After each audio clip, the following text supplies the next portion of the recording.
doesn't have to be this way. As a father, I refuse to believe that our kids are doomed to grow up in a broken America. There is a hunger right now in this country for a new generation of leadership to step up. Let's choose Kamala Harris and Tim Walz. Let's do this for our kids and our grandkids. Thank you.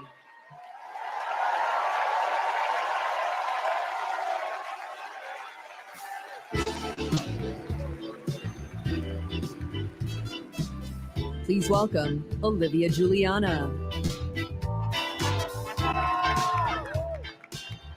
Hello from a proud Texas Democrat. This November, I'll cast my first vote in a presidential election ever. The fact is, our right to vote is under attack. I've seen it. Long wait lines, people blocked from registering to vote, Texans denied our voice. Donald Trump's Republicans are making it harder for us to vote, but we won't let them get away with it. And Kamala Harris won't let them get away with it either. She's fought for our freedoms. She's fought for our voice, but we will only be heard if we vote. As the saying goes, if you're not at the table, you're on the menu. So Gen Z, let's take our seat in our democracy and cast our ballots this November for Kamala Harris and Tim Walz. And now, ladies and gentlemen, American icon Stevie Wonder.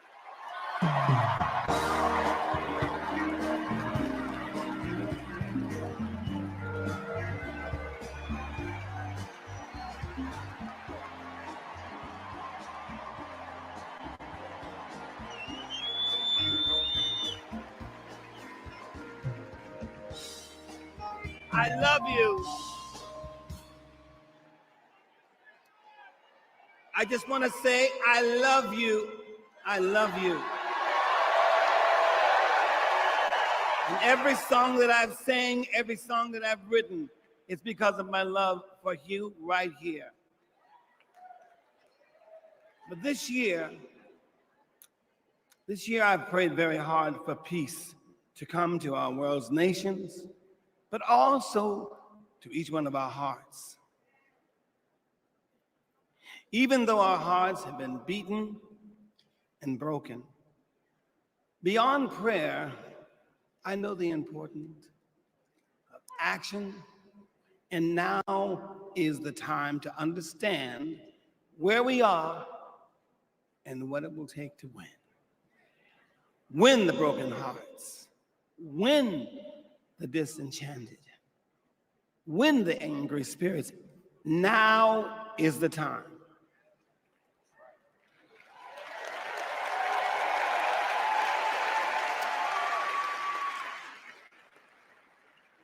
This is the moment to remember when you tell your children where you were and what you did.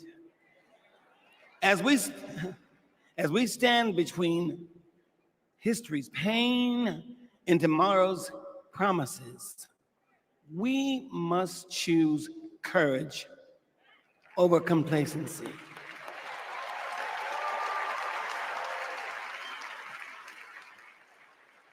It is time to get up and go vote.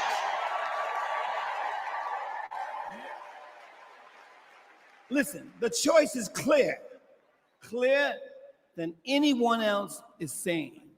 Did you hear me? Clear than anyone else is saying. You feel me? We need to choose joy over anger, kindness over recrimination, and peace over war. Every time.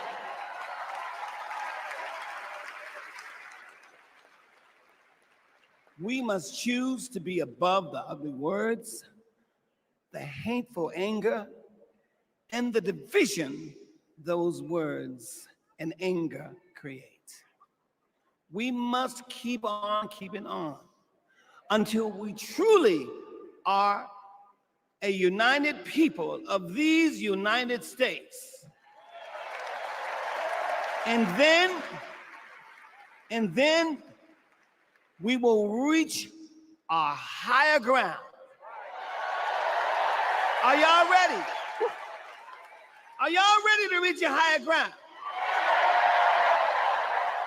Are you ready to reach a higher ground? Tell me. I want to hear you again. Are you ready? Are we ready? Because you know we need Kamala Harris. Yes, we do. And we need a great man, as we do have, as a future vice president. You know that. So you know what? I'm depending on you to do, as Spike Lee would say, the right thing. Are y'all ready? Are y'all ready? Are you ready? Mosky, are you ready? I'm ready, Steve. Dancers, are you ready? All right, we need everybody. Clap your hands like this. Everybody clap your hands. Clap, clap, clap, clap. Now somebody scream.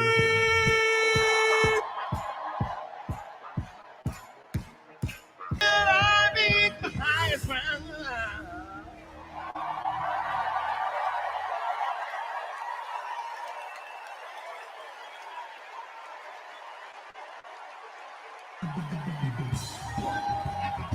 Somebody scream.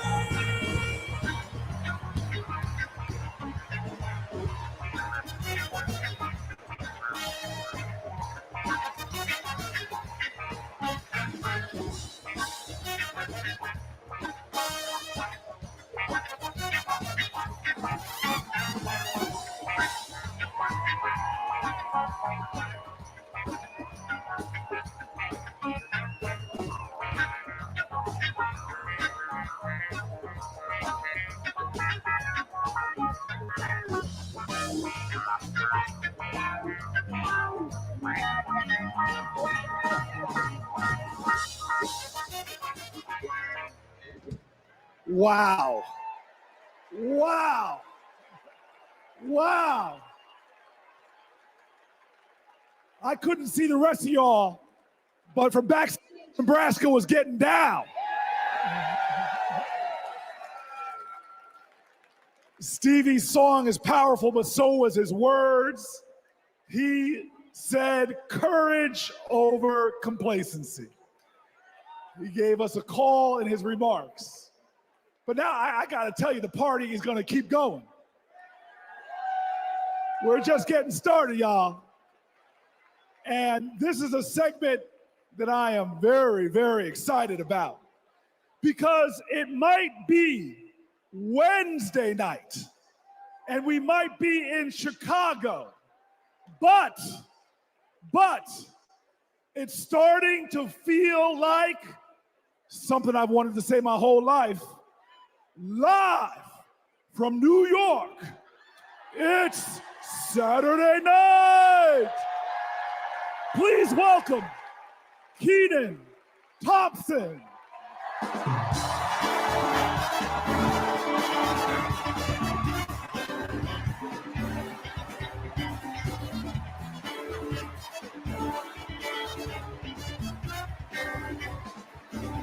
All right, all right, all right. What's up, DNC? All right. Y'all remember this big old book from before? When Colorado Governor Jerry Polis ripped the page out of it? This is Project 2025, the Republican blueprint for a second Trump term. It is boo.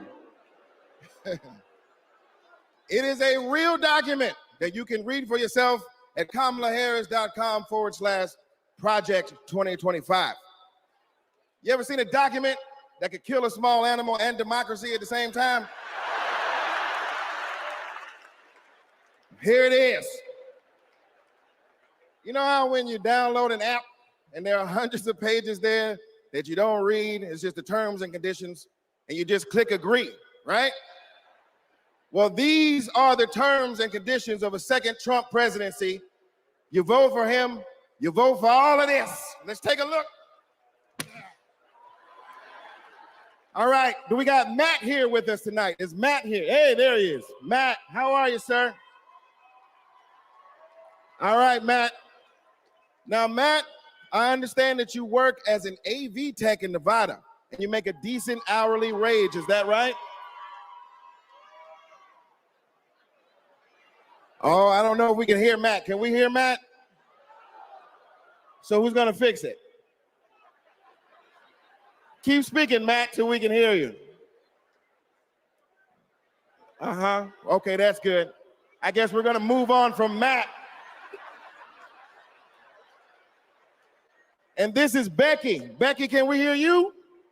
Hi, Keenan. It's great to be here. Thank you. All right, good. Now, goodness. Becky, you're married, correct? I am. Me and my wife have been together for about 8 years. Oh, that's amazing. Very, very cute. Thanks. But I have got some bad news for you. I hate that. On page 584, Project 2025 calls for the elimination of protections for LGBTQ plus Americans.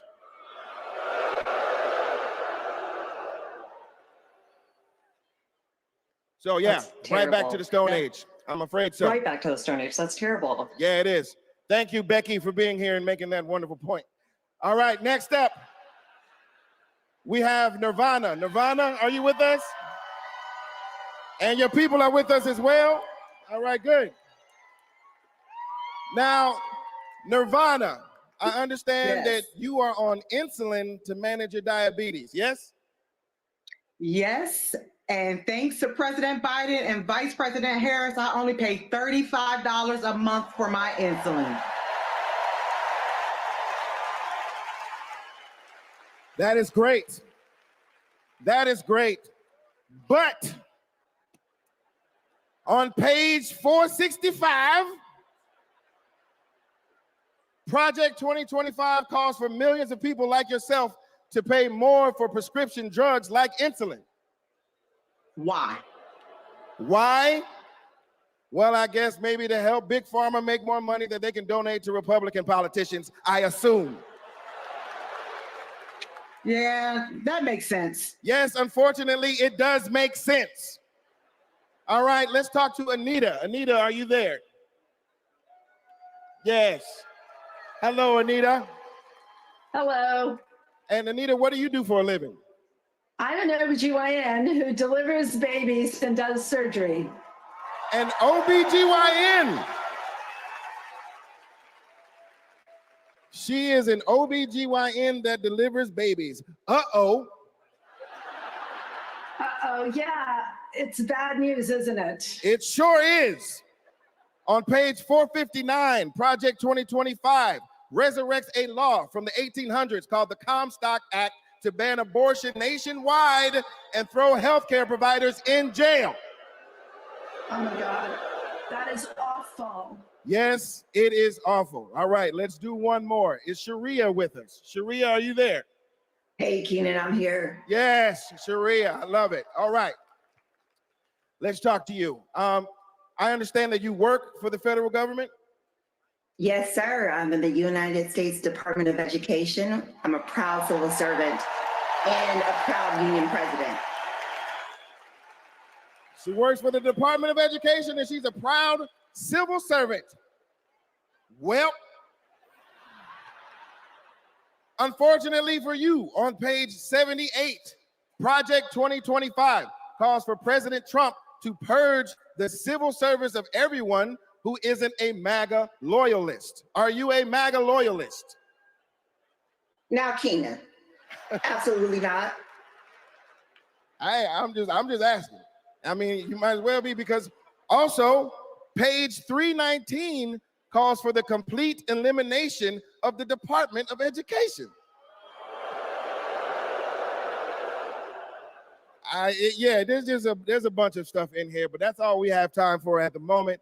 Just remember, everything that we just talked about is very real. It is in this book. You can read it online at kamalaharris.com/Project 2025. And most importantly, you can stop it from ever happening by electing Kamala Harris as the next president of the United States.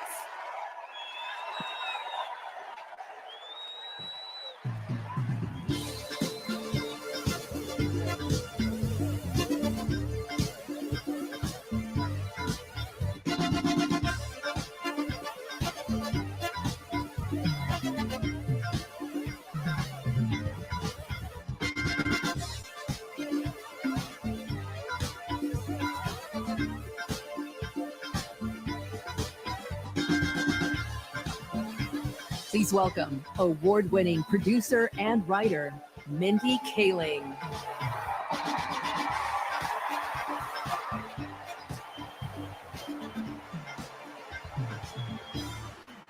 evening, everyone. Hello. Hello and welcome. Welcome to the third night of the Democratic National Convention. My name is Mindy Kaling. Thank you. For those of you who don't know me, I am an incredibly famous Gen Z actress who you might recognize from The Office. Thank you, The Mindy Project. Or as the woman who courageously outed Kamala Harris as Indian in an Instagram cooking video. Yes, you're welcome. I am so proud to be here supporting my friend. But the real reason I am here is that deep down, I truly believe that as a woman of color and as a single mother of 3, it is incredibly important that I be appointed ambassador to Italy. That's how this works, right? That's like why I'm here. I've never been, I'm dying to go. And guys, I just really need a break. I know it's not the priority tonight, but just think about it. I am actually here because I have known the vice president for a long time. And I want to tell you a story about one of the first times I ever met her. She wasn't Madam Vice President then. She was my senator. And we were filming a video where she came to my home to cook dosas, a South Indian dish. Yes, it's not every day that a senator comes over, and I was pretty nervous. But when she arrived, we immediately hit it off. We talked about the love we have for our moms, who had both passed away from cancer. Both of our mothers were immigrants from India who came to America and committed their lives to serving others. My mother, Swati, became an OBGYN. Thank you. Kamala's mother, Shaimala, became a scientist with a PhD who dedicated her life to trying to find a cure for cancer. And after speaking to Kamala, it was clear to me that Shaimala had passed down the same optimism and fearlessness to her daughter. But the thing I remember the most about the vice president is that Kamala Harris can cook. Guys, she was so much better than me. But she also knew that my family was watching. So as she gently corrected my sloppy dosa making, she was complimenting me every step of the way, making sure that my daughter Kit heard how good of a cook I am. She had no desire to be seen as better than anyone else. She just wanted my kid to be impressed with her mom. And when she finally bit into my dosa, she looked at me and said, really good, and then never took another bite again. Yes, but it is that warmth, that generosity of spirit that I know she will bring to the White House as our next president. Kamala Harris cares deeply about other people. She will fight to protect our freedoms because those are the values that her mother passed down to her. But in order to protect those freedoms, Democrats also need to win the House.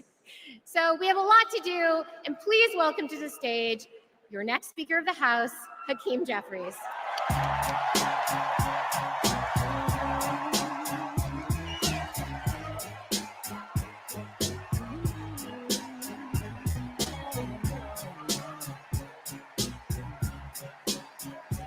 Good evening, Democrats. It's a high honor and a distinct privilege as a Brooklynite, New Yorker, and as an American to stand before you today and unequivocally express my support for Kamala Harris and Tim Walz to be the next president and vice president of the United States of America. Over the last few years, House Democrats have been hard at work, and we could not have asked for a better leader to partner with than President Joseph Robinette Biden, who will go down as one of the most consequential presidents of all time. Last month, President Biden selflessly passed the torch to Vice President Kamala Harris, who is ready, willing, and able to fight for the people. Kamala Harris is a courageous leader, a compassionate leader, and a common sense leader who will deliver real results for everyday Americans. Kamala Harris is fighting for our freedom. Kamala Harris is fighting for our families. Kamala Harris is fighting for our future. Together, let's make Kamala Harris the 47th President of the United States of America.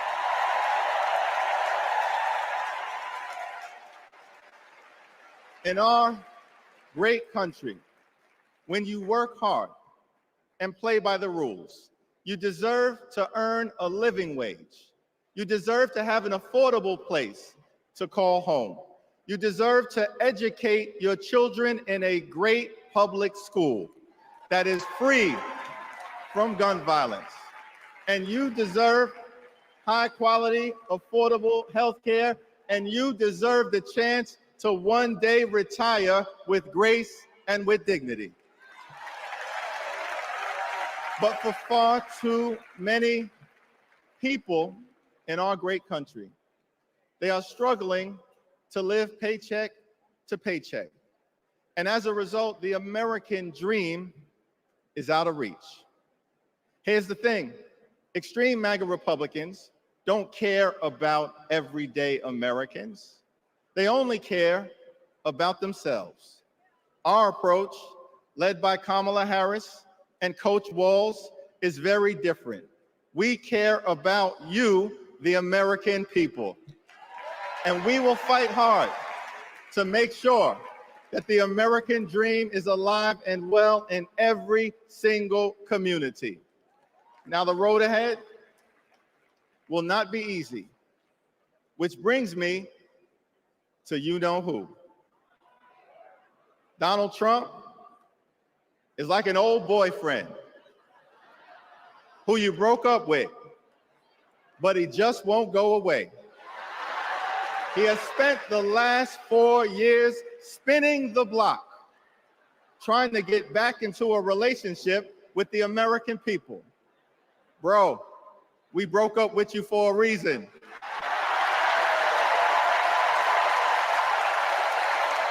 Trump was the mastermind of the GOP tax scam, where 83% of the benefits went to the wealthiest 1% in America. Trump failed our country during the COVID-19 pandemic.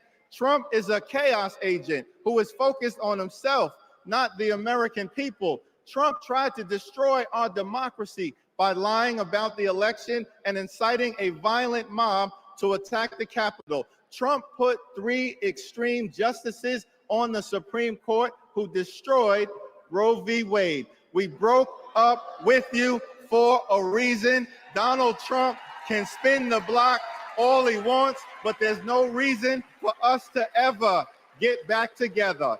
Been there, done that. We're not going back.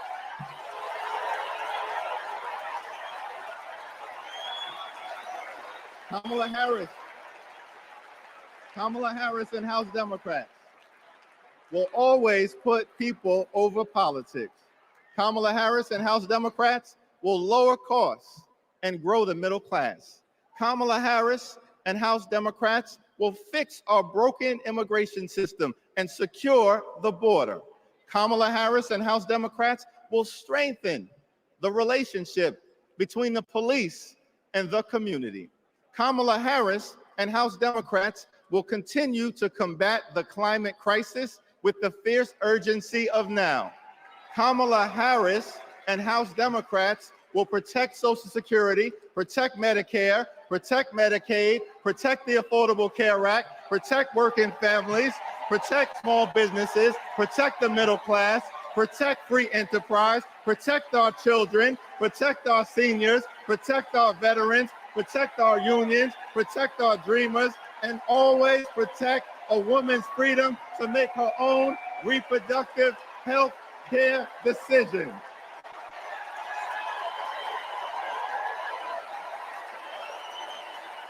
The extreme MAGA Republicans want to divide us. But the Constitution promises equal protection under the law. We are one nation, under God, indivisible, with liberty and justice for all. Together, let's build a brighter future for our children and our grandchildren. In the Old Testament, book of Psalms, the scripture tells us that weeping may endure during the long night, but joy will come in the morning. Here's how we do it. Strategize on Sunday. Meet the moment on Monday. Take it to them on Tuesday. Work it out on Wednesday. Thank the Lord on Thursday. Fight the power on Friday. Set it off on Saturday. Get a few hours of sleep, wake up the next day, and do it all over again until joy comes in the morning.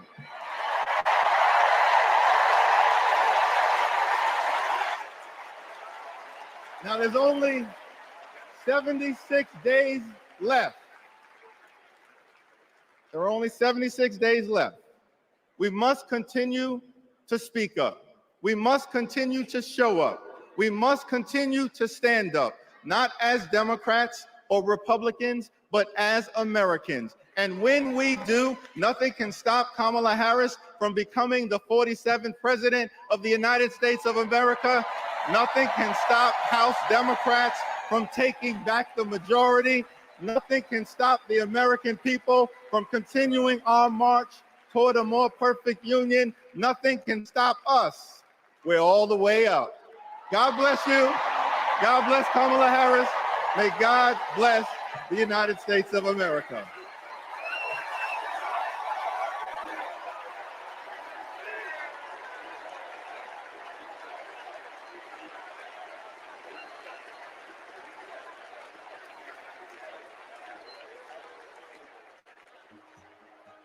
You want to go outside today? Yeah. You want to go put your shoes on? Yes. Let's go outside. Ruby is 2 years old. I'm starting to think, will she be an iron worker like her dad? I hate to break it to you, but I'm not a billionaire. Donald Trump talked a big game about bringing jobs back to America, but it was all talk, like Foxconn. This is the 8th wonder of the world. Foxconn, by most estimates, has not even come close to meeting expectations. This whole project was a scam. He is not looking out for the residents. He's looking out for himself. You know what Trump delivered? $2 trillion in tax cuts focused on his billionaire buddies and big corporations. You're rich as hell. It makes me angry. Billionaires don't pay their share of the load. And he wants to do that again. Trump talked a massive game about infrastructure. What a joke.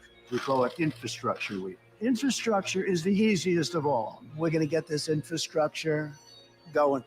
Trump was too incompetent to get it done. Who's he looking out for? Not us, not my family.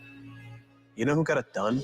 Joe Biden and Kamala Harris. Biggest infrastructure package in history. Infrastructure is just a fancy word for jobs. Not just union workers, but for everyone. Small businesses are booming. Communities are starting to thrive again. I wish it was faster. The prices are easing. Kamala Harris helped deliver the largest job growth in American history. Wages are higher. Manufacturing is booming. We're building roads, bridges, airports again. That's a fact. And we have healthcare. When our middle class is strong, America is strong. Kamala's goal is to rebuild the middle class for families like mine.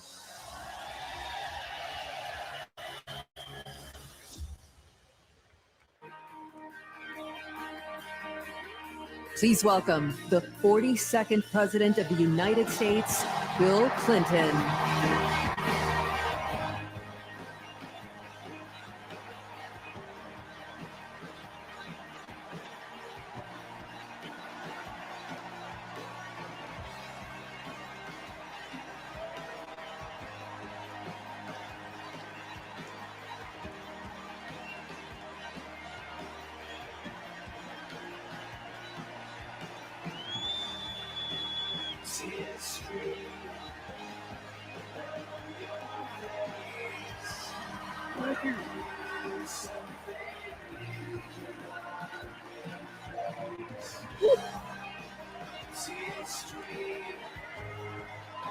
Thank you. Thank you. Whoa.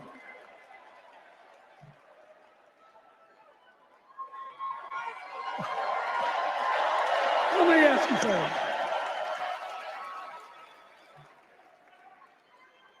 After the last 2 days,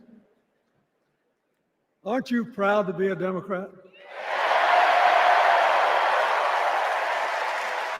And I am very grateful to the Republicans and independents that have joined us, have been up here on the stage.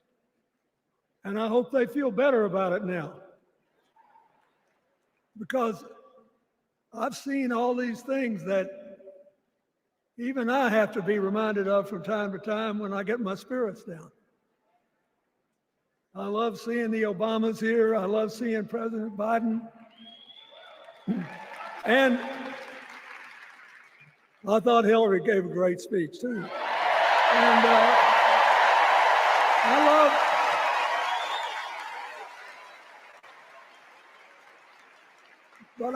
I love seeing all these young leaders. A bunch of them are coming up after me. They look better, they sound better, and they'll be exciting. I do want to say one word about President Biden. Remember, he had an improbable turn that made him president. And we were in the middle of a pandemic and an economic crash. He healed our sick and put the rest of us back to work. And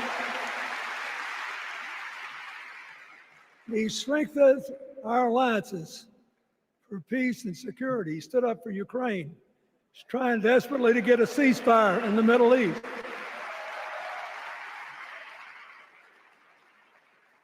And then he did something that's really hard for a politician to do. He voluntarily gave up political power. And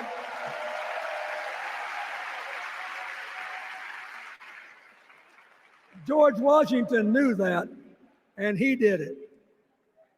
And he set the standard for us serving 2 terms before it was mandatory.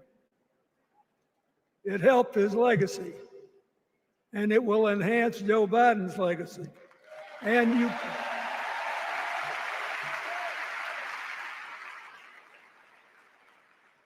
it's a stark contrast to what goes on in the other party.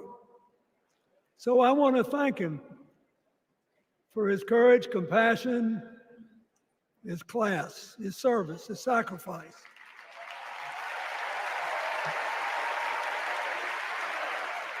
Joe Biden, thank you. And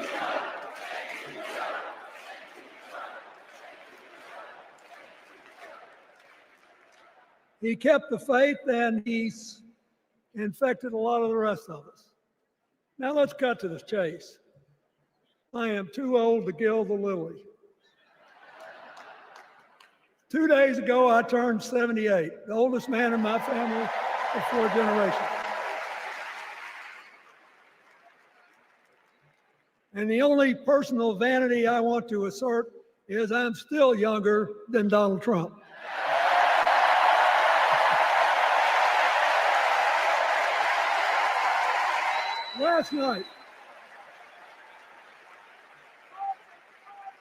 Last night, in what I thought was a very moving series of episodes, we nominated Kamala Harris and Tim Walz. And just think about that. 2 leaders with all-American but still improbable life stories. It could only happen here. Their careers, after all, started in community courtrooms and classrooms. 2 leaders who spent a lifetime getting the good job done. Now, one of the things that I've noticed over my increasingly long life is that a presidential election is unique in several ways. First of all, it's the greatest job interview for the greatest job in the world. Secondly, the Constitution says we, the people, get to do the hiring. And the third thing is that every 4 years, we get to change the requirements for the job. So here's what I'm thinking, because I try to apply this in every election. Will this president take us backward or forward? Will this president give our kids a brighter future? Depends. Will this president bring us together or tear us apart?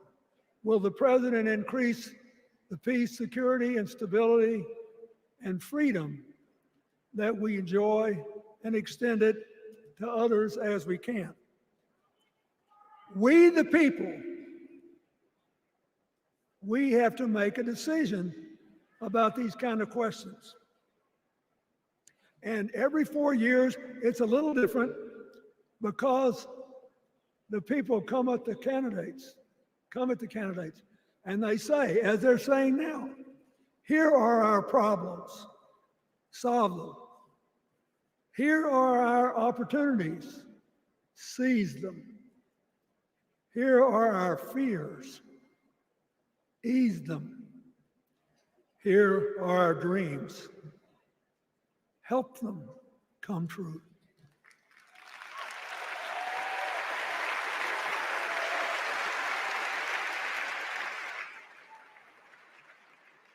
A president can answer that call by saying, I'll do my part, but you have to help me. We have to work together. Or you can dodge what needs to be done by dividing, distracting, and diverting us.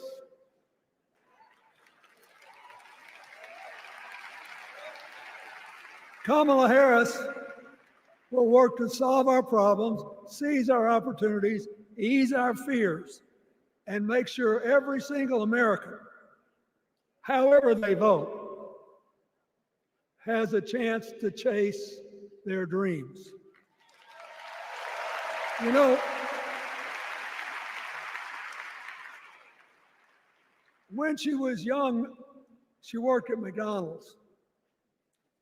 And she greeted every person with that 1,000-watt smile and said, how can I help you? Now she's at the pinnacle of power and she's still asking, how can I help you? I'll be so happy when she actually enters the White House as president, because she will break my record as the president who spent the most time at McDonald's.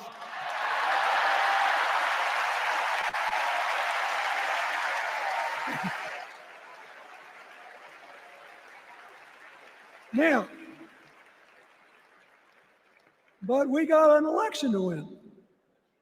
And remember, we've got a guy that's pretty good at what he does. Donald Trump has been a paragon of consistency. He's still dividing, he's still blaming, he's still belittling other people. He creates chaos, and then he sort of curates it as if it were precious art. Let me say, not a single day goes by, even though I've been gone for well over 23 years from the White House, not a day goes by that I don't thank the Lord for the chance I had to serve and what it meant. And one of the reasons, thank you. Wait.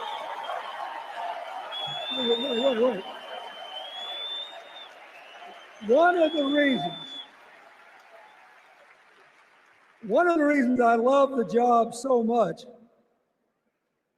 is that in the toughest times, even on the darkest days, if you tried hard enough, there was always something good you could do for somebody else. Now,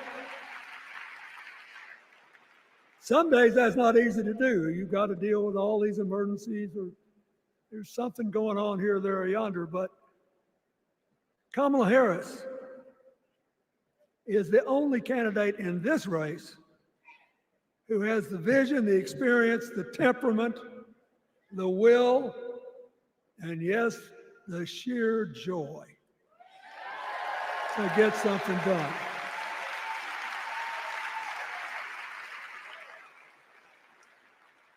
I mean, look, what does her opponent do with his voice? He mostly talks about himself, right? So the next time you hear him, don't count the lies. Count the eyes.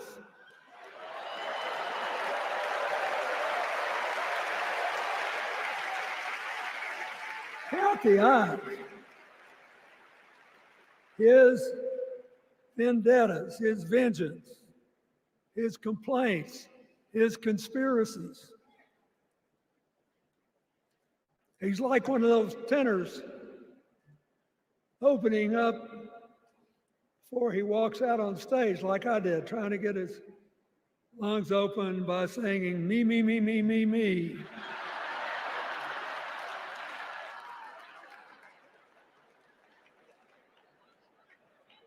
When Kamala Harris is president, every day will begin with you, you, you, you.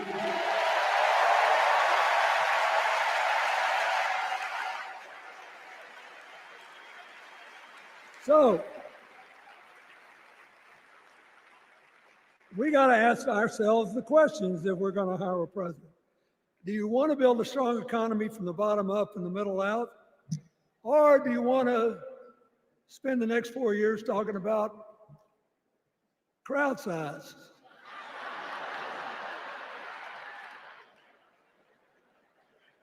You're going to have a hard time believing this, but so help me, I triple checked it. Since the end of the Cold War in 1989, America has created about 51 million new jobs. I swear I checked this 3 times. Even I couldn't believe it. What's the score? Democrats 50, Republicans 1.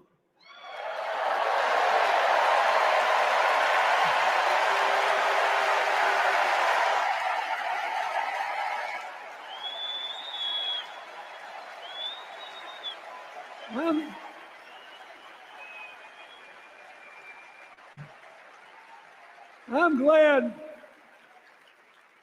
that we've got a championship winning coach on our team.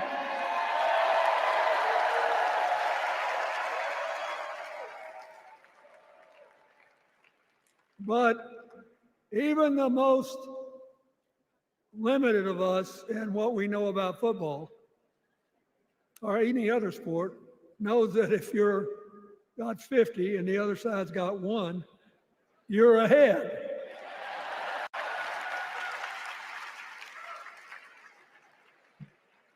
What about affordable housing? It's a terrible problem in America now. We need more. And affordable health care. That's why the Democrats put a limit on monthly payments for insulin and a $2,000 a year out-of-pocket limit. And are trying to cover more drugs by bargaining for prices. We need more financing for small businesses. We need still to strengthen our alliances. I almost croaked in the first debate of this election season when President Trump said nobody respected America anymore like they did when he was president. Wait. And with a straight face. Look, you got to give him. He's a good actor. With a straight face, he cited as evidence of the respect that existed for us when he was there, the presidents of North Korea and Russia.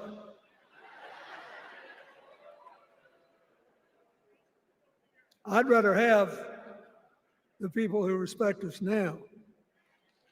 And one of the things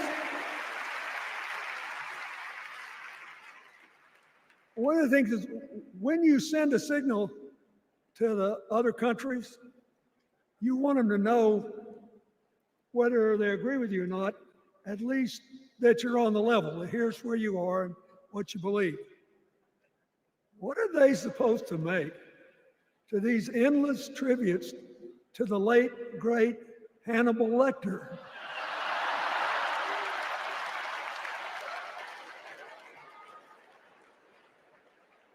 I mean, President Obama once gave me the great honor of saying I was the explainer-in-chief. Folks, I thought about it, and I don't know what to say.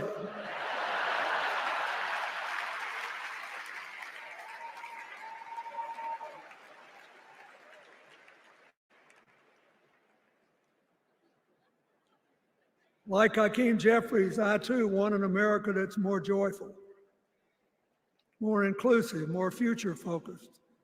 Just think what a burden it's been on us to get up day after day after day after day, buried in meaningless hot rhetoric, when there's so many opportunities out there, so many problems that need to be solved. I want that. And that's the America Kamala Harris will lead. And she's already made her first presidential decision, and she knocked it out of the park when she asked Governor Walz to be her nominee for vice president.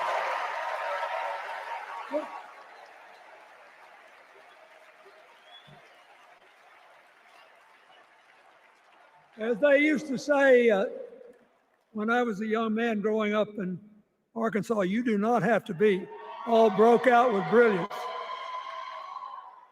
You just look at Tim Walz, listen to him, follow his record as a teacher, as a coach, in the National Guard, as a congressman, where he was the only Democrat, save one, elected in that district in more than 100 years.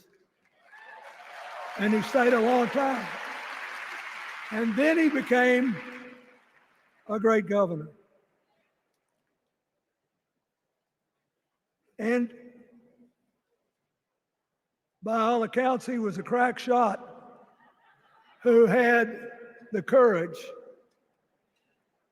among his rural constituents to say, we do not need these assault weapons available to people who can kill our kids in school.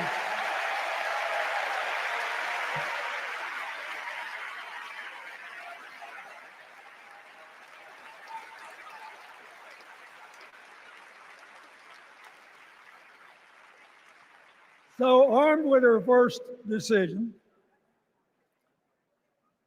Kamala Harris confronts an interesting dilemma. We're going to walk out of here feeling pretty good, I think. We've got energy, we are happy, we feel like a load's off our shoulders. And we know we're just being asked to fight the same fight that the forces of progress have had to fight for 250 years.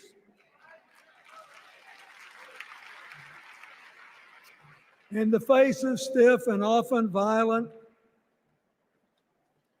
opposition,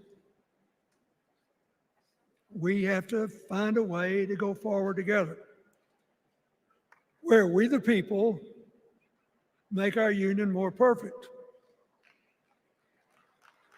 So that's a good thing. How could we possibly lose?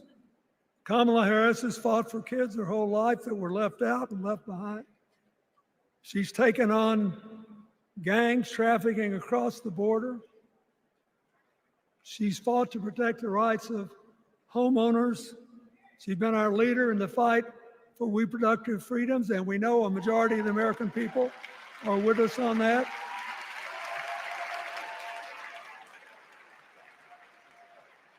And she's gained an invaluable amount of experience as vice president, advancing our values and interests around the world.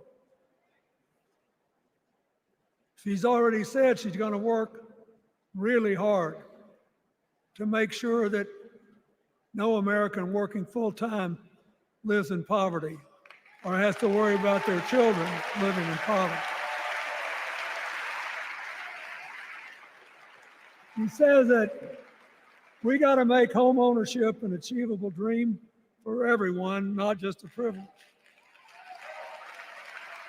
She said that and this meant a lot to me, that she would protect everybody's right to vote, whether or not they voted for her. They were citizens and they deserve the right to vote.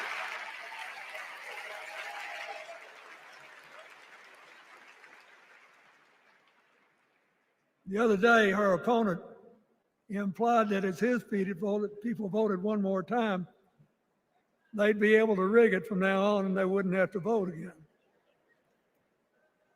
You think they're kidding, but I know a lot of these folks, and most of them are really good people, but some of them think that they are bound to dominate America politically, economically, and socially, and they have to use politics to do it, and they should rig the system.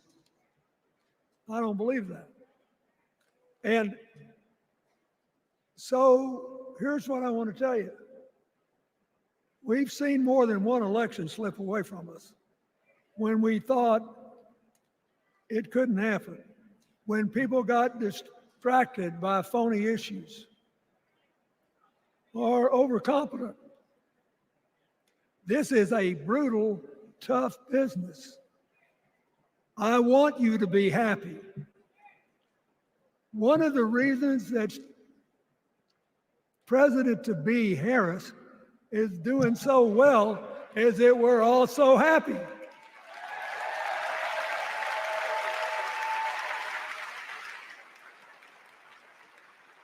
But you should never underestimate your adversary. And these people are really good at distracting us, at triggering doubt, at triggering buyer's remorse. As the Obama said so eloquently last night, they are human, you know. They're bound to make a mistake now and then. We got to be tough. And so, as somebody who spends a lot of time in small towns and rural areas in New York and Arkansas and other places, I urge you to talk to all your neighbors. I urge you to meet people where they are. I urge you not to demean them, but not to pretend you don't disagree with them if you do. Treat them with respect, just the way you'd like them to treat you.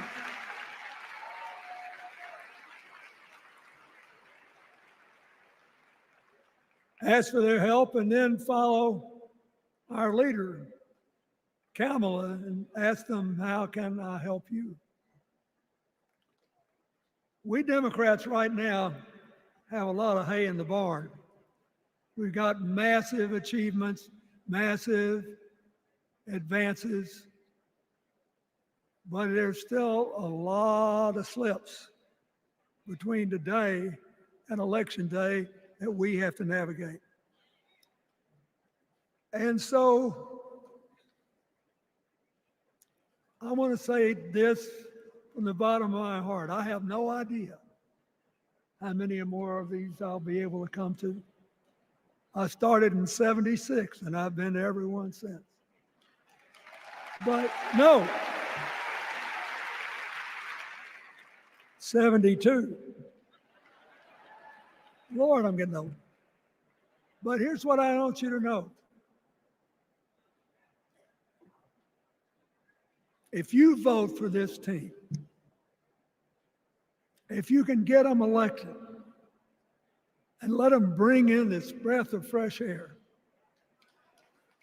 you will be proud of it for the rest of your life. Your children will be proud of it. Your grandchildren will be proud of it.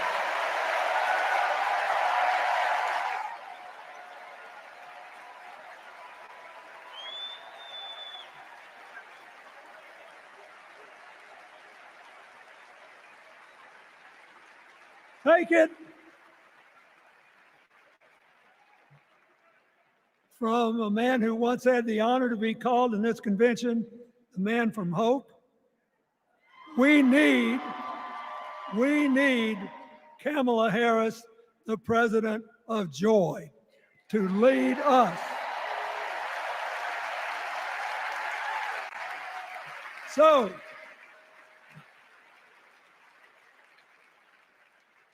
I'll be doing my part, you do yours.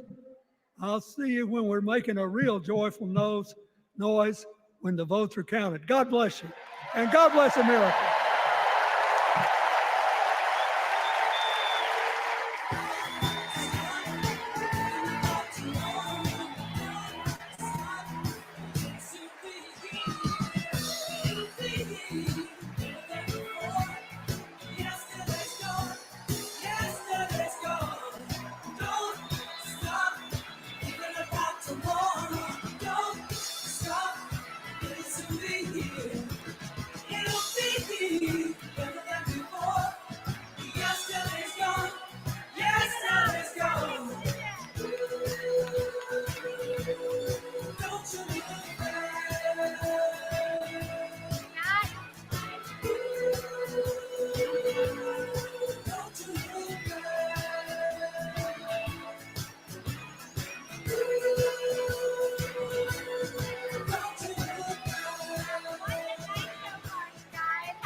Without giving a shout out to the amazing delegation from my home state, Massachusetts.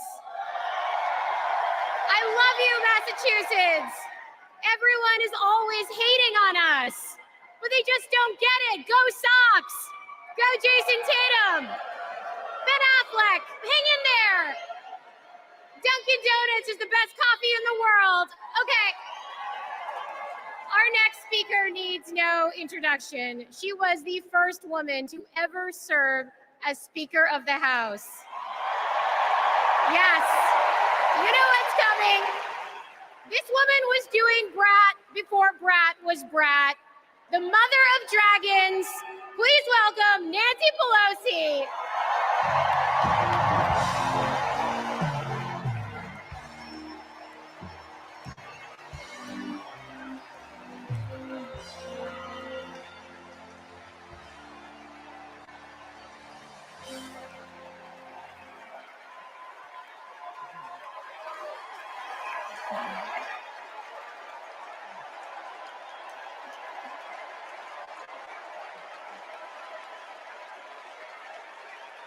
Hello, California.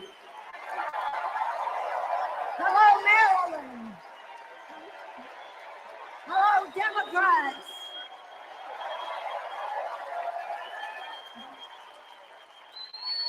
On January 20th, 2021, with the inauguration of Joe Biden and Kamala Harris, we established one of the most successful presidencies of modern times. And we quickly proved that Democrats deliver. Millions of jobs, stronger infrastructure and rural broadband, a Biden child tax credit, rescuing human pensions, honoring our veterans, bold climate action, lowering the cost of prescription drugs, all thanks to President Biden's patriotic vision of a fairer America, doing so with liberty and justice for all. Thank you, Joe.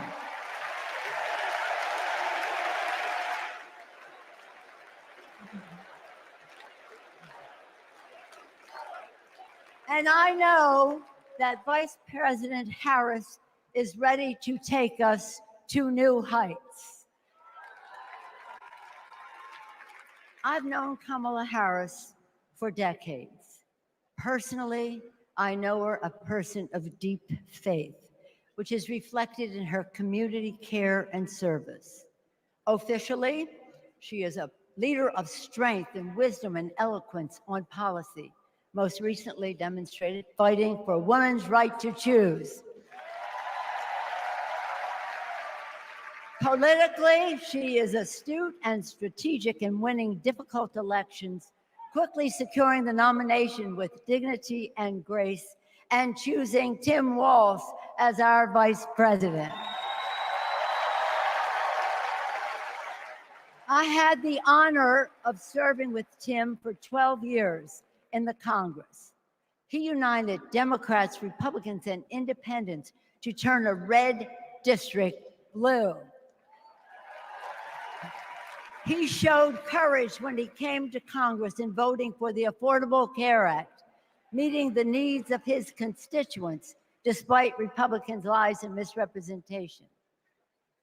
When he went home, won the election, he returned to Congress. He fought for our America's heroes as the Democratic leader of the Veterans Affairs Committee. Thank you, Tim.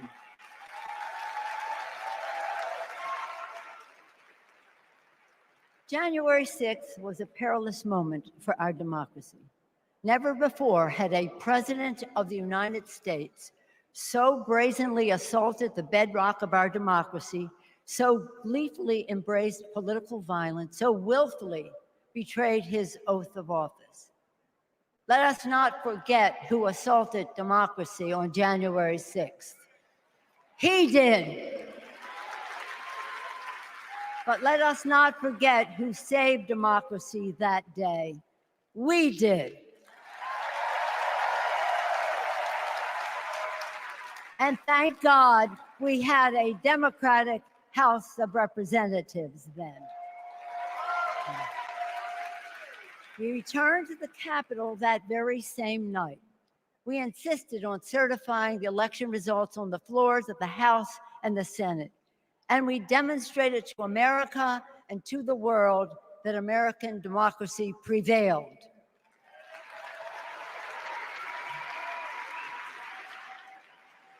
The parable of January 6th reminds us that our democracy is only as strong as the courage and commitment of those entrusted with its care. And we must choose leaders who who believe in free and fair elections, who respect the peaceful transfer of power. The choice couldn't be clearer. Those leaders are Vice President Harris and Governor Walz.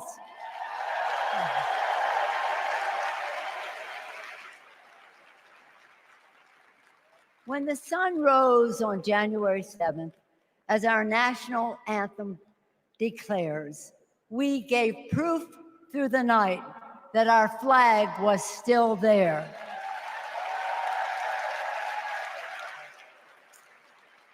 Now, in this election, we are called upon to do the same, to stand together, to reject autocracy, to choose democracy, and we will do so by electing a Democratic House with Hakeem Jeffries as Speaker of the House,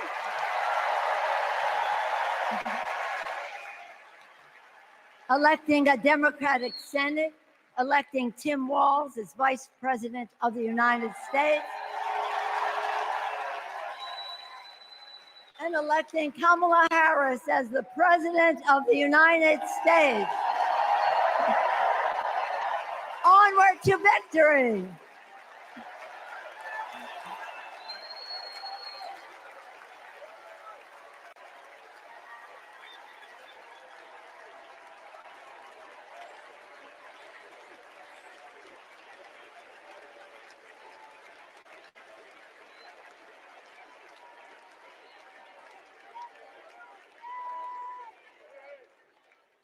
Please welcome Alexander Hudlin, Jasper Emhoff, and Arden Emhoff.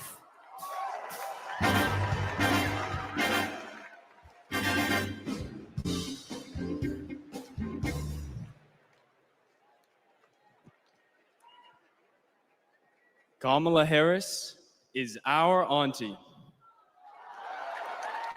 She'll be a president who cares for all of us.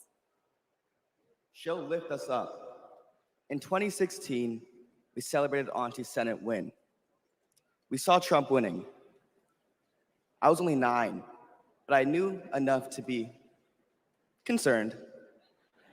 Auntie said, "Do you know what superheroes do? They fight back. And we will too." She will make time for what matters. You know, no one is busier than my auntie, but she always makes time for family. From moments as simple as cooking and sharing a meal to exchanging stories and jokes. Auntie taught me about being present in what's important, and I know that's how she'll lead. She'll treat everyone with respect.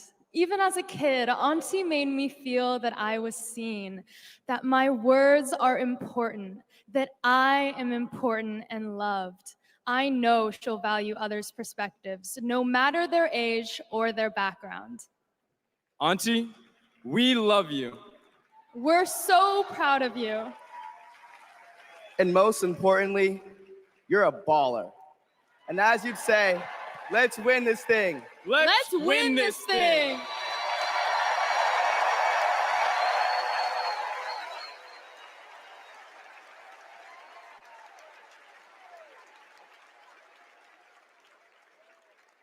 Please welcome nominee for U.S. Congress in California, Latifah Simon.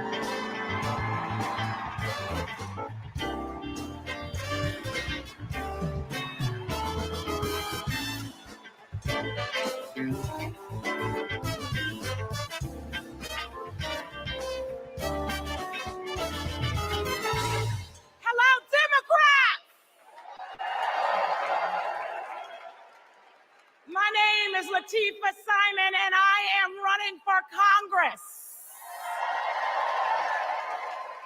And I'm here tonight to tell you all about the Kamala Harris that I know. I'm gonna tell you. When Kamala Harris was the district attorney in San Francisco, California, I was a teen mother, running an organization working to end sex trafficking among beautiful young women and girls, to build the self-determination and power among those girls. And Kamala learned about the work that I was doing, and she asked me to join her team. And I joined her team. She saw my potential, my commitment, and the good work that we could do together. And I saw her. I saw Kamala Harris holding the hands of sexual assault survivors. I saw scores of mothers who lost their babies to gun violence, lining up day after day at the courthouse, waiting only to speak to Kamala because they knew that she would hear them, that she would truly see them, because there's something about Kamala Harris. For those who know her, you know, when she hears your story, she carries it with her. When she sees you, she truly sees you. She truly sees you. She is the best among us. After working with Kamala Harris day in and day out for 5 years to create programs that supported young people to get out of the criminal justice system once and for all, with good jobs, with opportunity. She wanted to get to the root cause of a broken criminal justice system. I saw her chip away. She came early and she left late every single day because, you know, like those mothers, like those sexual assault survivors, when she goes into that Oval Office, when she goes into that Oval Office, I guarantee you she will take all of us with her. All of us. The single mothers, the disabled veterans, the low-income folks who are dying to survive, the immigrants who are trying to work towards the promise of America. She will take us all. The farm workers, she will take us all with her. All of us. That is the Kamala Harris that I know so deeply. That is the Kamala Harris that I love. A woman of the people. A woman, a fierce woman for the people. Good night, Democrats.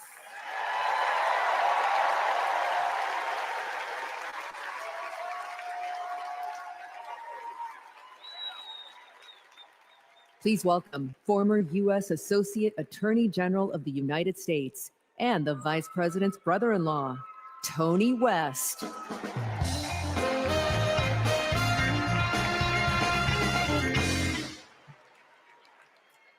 "35 years ago, in my first week at law school, I met a new classmate, Maya Harris. We became best friends, but the way Kamala tells the story, we'd already fallen in love by graduation day. And when Maya and I married, I not only gained a life partner I love, a daughter I adore, and a mother-in-law I revered, someone I affectionately called Mother Harris, I also gained a sister I cherish, Kamala. Now, Maya, Kamala, and I each pursued different legal careers, but we were motivated by the same values: a belief in equal opportunity, a yearning for fairness, a passion for justice. Values Mother Harris taught those two little girls, values that powered Kamala's public service from the very beginning. You know, one of Kamala's very first cases in the district attorney's office, it involved a woman, an innocent woman, wrongfully arrested in a police raid. It was a Friday afternoon, and the courthouse was shutting down for the weekend. And look, most prosecutors, they would have gone home and dealt with the matter the following Monday, but not Kamala. You see, my sister-in-law knew that if the judge didn't see this woman that afternoon, she'd spend the entire weekend in jail. And Kamala, she wondered, does this woman work weekends? Would she lose her job? Does she have young kids at home? Who'd feed those kids? So Kamala pleaded for the judge to return to the bench and to hear the matter. And the judge agreed. And within minutes, that woman was released back to her family that night. Now, it may seem small, but that's what it means to stand up for justice. That's what it means to stand for the people. And as Kamala says, when you know what you stand for, you know what to fight for. And look, believe me when I tell you, as a sister, a daughter, an auntie, and a mother, I've seen Kamala fight for her family. As district attorney, attorney general, US Senator, and Vice President of the United States, I have watched her fight in the halls of power for those who have no voice there. And as president, I know she'll fight for you. She'll fight for all of us. Because, friends, when Kamala fights, we win. Thank you. God bless you.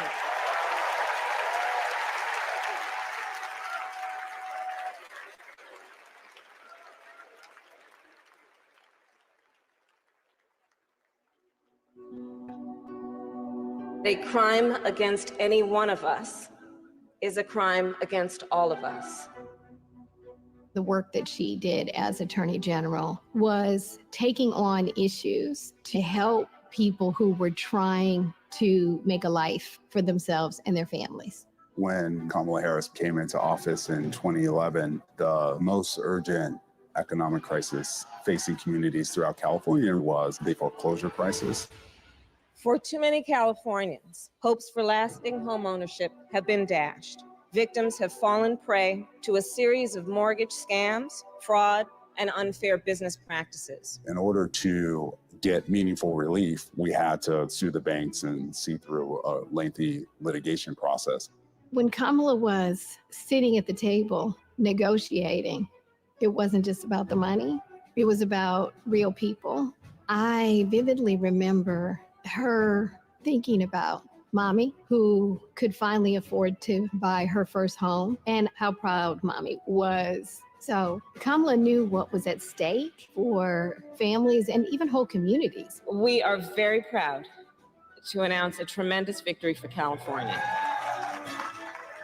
She truly believes that every single person, every American is worthy of the promise and the prosperity of this country.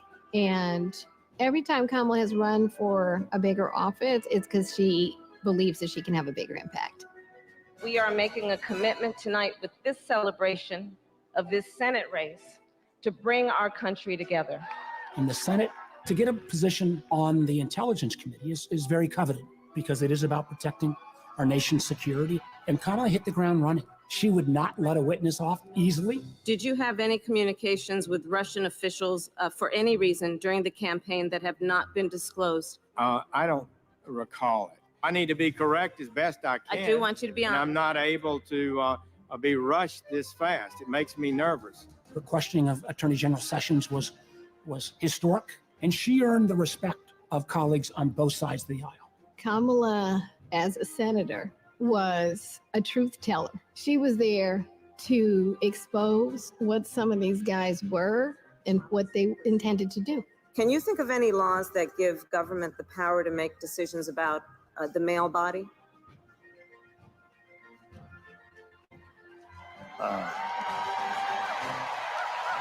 I'm not thinking of any right now, Senator. They didn't know what hit them.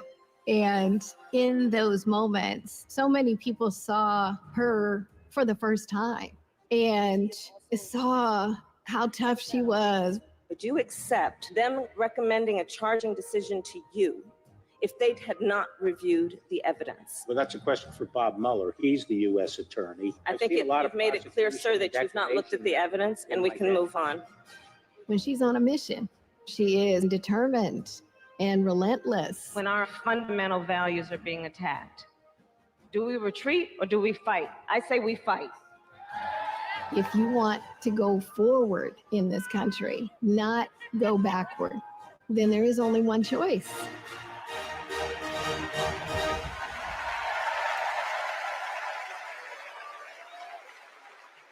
Please welcome Nevada Senator Catherine Cortez Masto.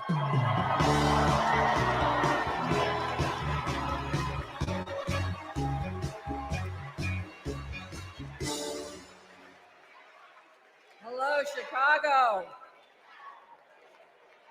You know, before I was senator, I was Nevada's Attorney General.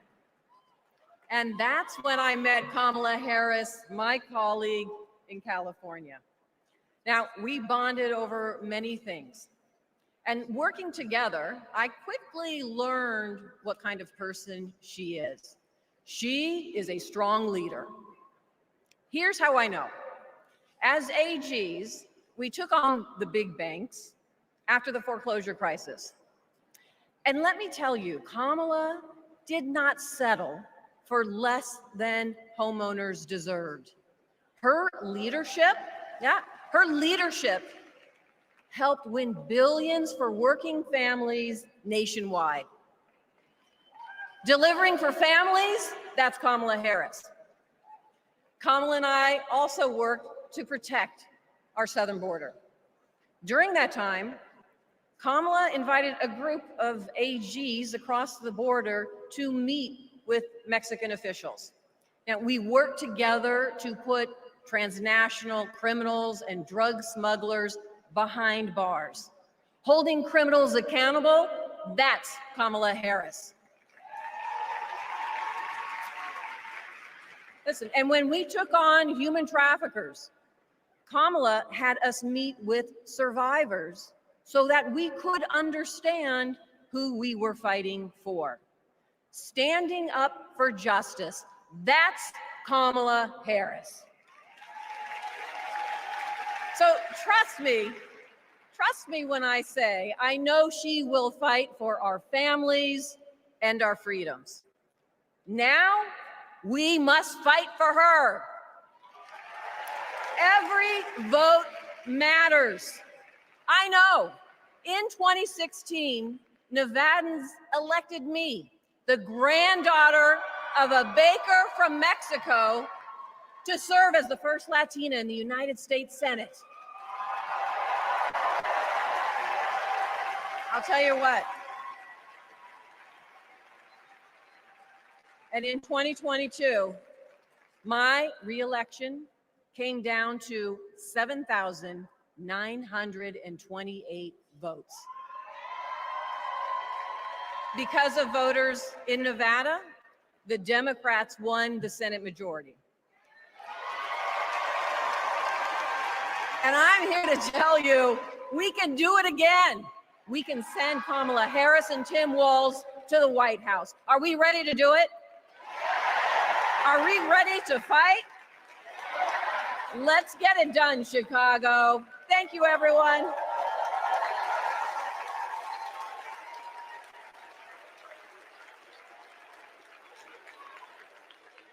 Please welcome Pennsylvania Governor Josh Shapiro.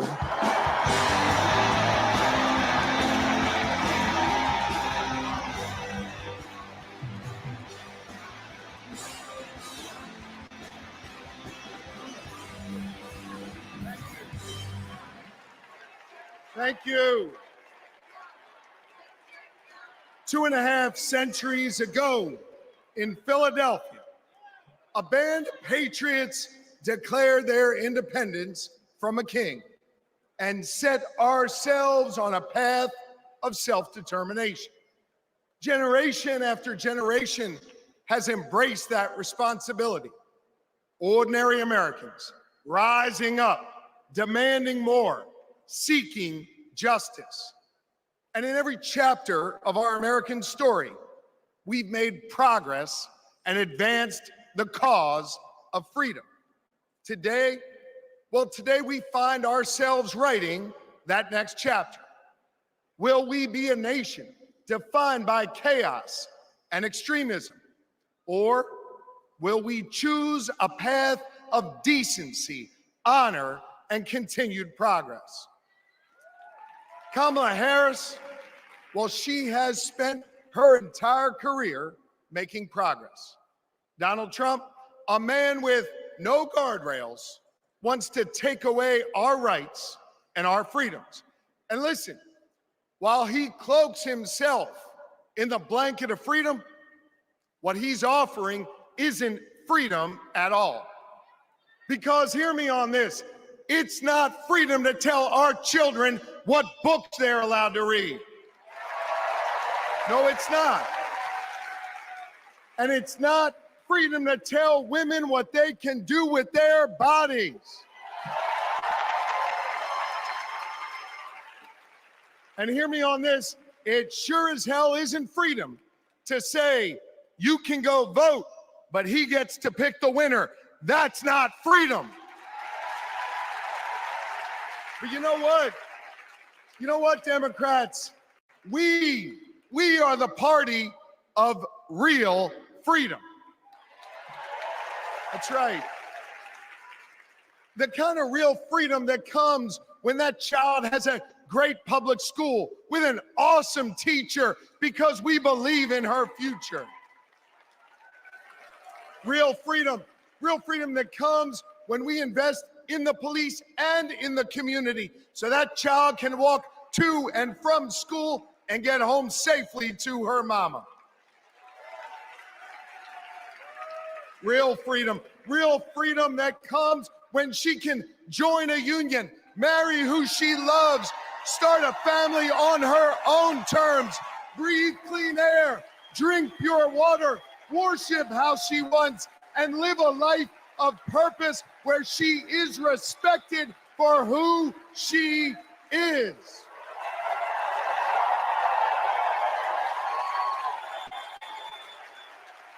Real freedom that comes when she can look at Madam President and know that this is a nation where anything and everything is possible. That is real freedom, and that is what we are fighting for. You know, Kamala and Tim's names may be on the ballot, but it's your rights. It's our rights. It's our future and freedoms that are on the line. And you have the power to shape the future of this country. Just like our ancestors who fought for freedom on the battlefield and sat in at lunch counters so our kids could stand up. Now it's on us. It's on us, my friends, to organize in our communities and on our For You pages around 3 basic American principles. We value our freedom, we cherish our democracy, and we love this country. And listen,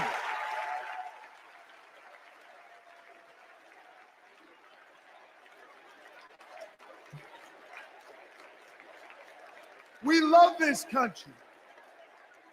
And listen, despite our challenges, hear me on this, I want you to know I have never been more hopeful because I see in all of you the enduring promise of America. E pluribus unum, out of many one. It's not merely a motto from the past, it's our direction for the future. You see, you all give me hope, and you all have the power. So let's use that power. Let's do the hard work necessary to win this election and write the next chapter in our American story. So are you ready to protect our rights? Are you ready to secure our freedoms? And are you ready to defend our democracy? And are you ready to elect Kamala Harris and Tim Walz? America, let's get to work.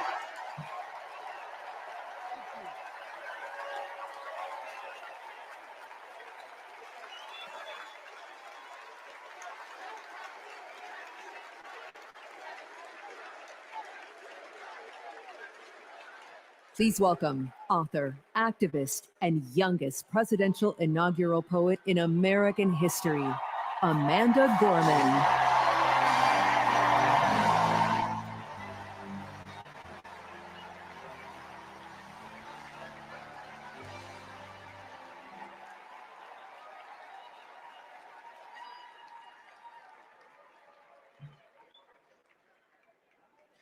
We gather at this hallowed place because we believe in the American dream. We face a race that tests if this country we cherish shall perish from the earth, and if our earth shall perish from this country. It falls to us to ensure that we do not fall, for a people that cannot stand together cannot stand at all. We are one family, regardless of religion, class, or color. For what defines a patriot is not just our love of liberty, but our love for one another.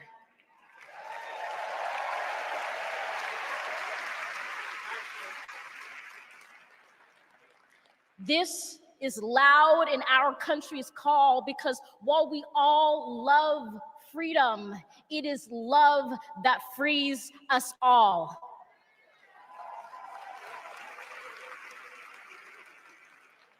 Empathy emancipates, making us greater than hate or vanity.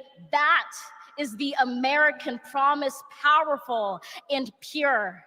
Divided, we cannot endure, but united, we can endeavor to humanize our democracy and endear democracy to humanity.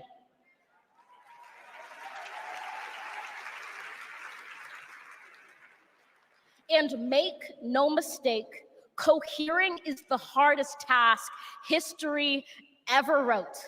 But tomorrow is not written by our odds of hardship, but by the audacity of our hope, by the vitality of our vote.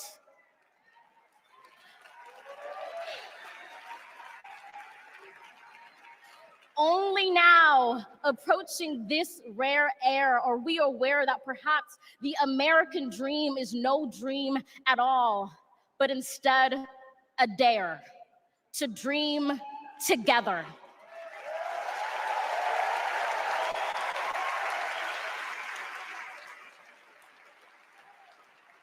Like a million roots tethered, branching up humbly, making one tree. This is our country from many, one, from battles won, our freedoms sung, our kingdom come has just begun.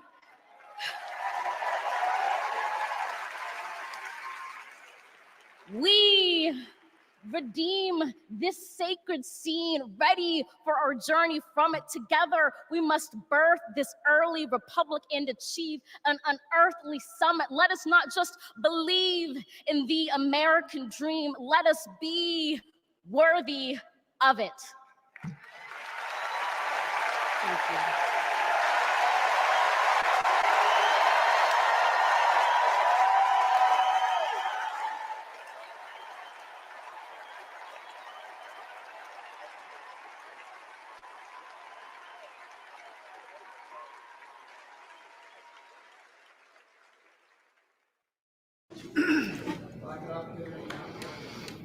There's a word I heard. The word is called freedom. Can you tell me what it means? Interesting. Let me think about that for a second. The spirit of freedom. For me? Oh, yeah. Freedom to me means choice. The ability to laugh with friends. Be who you want to be. Go where you want to go. Living your life day to day. Having new chapters in that life. I believe in having your own words and being able to do what you want to. The freedom to raise our family in healthy communities.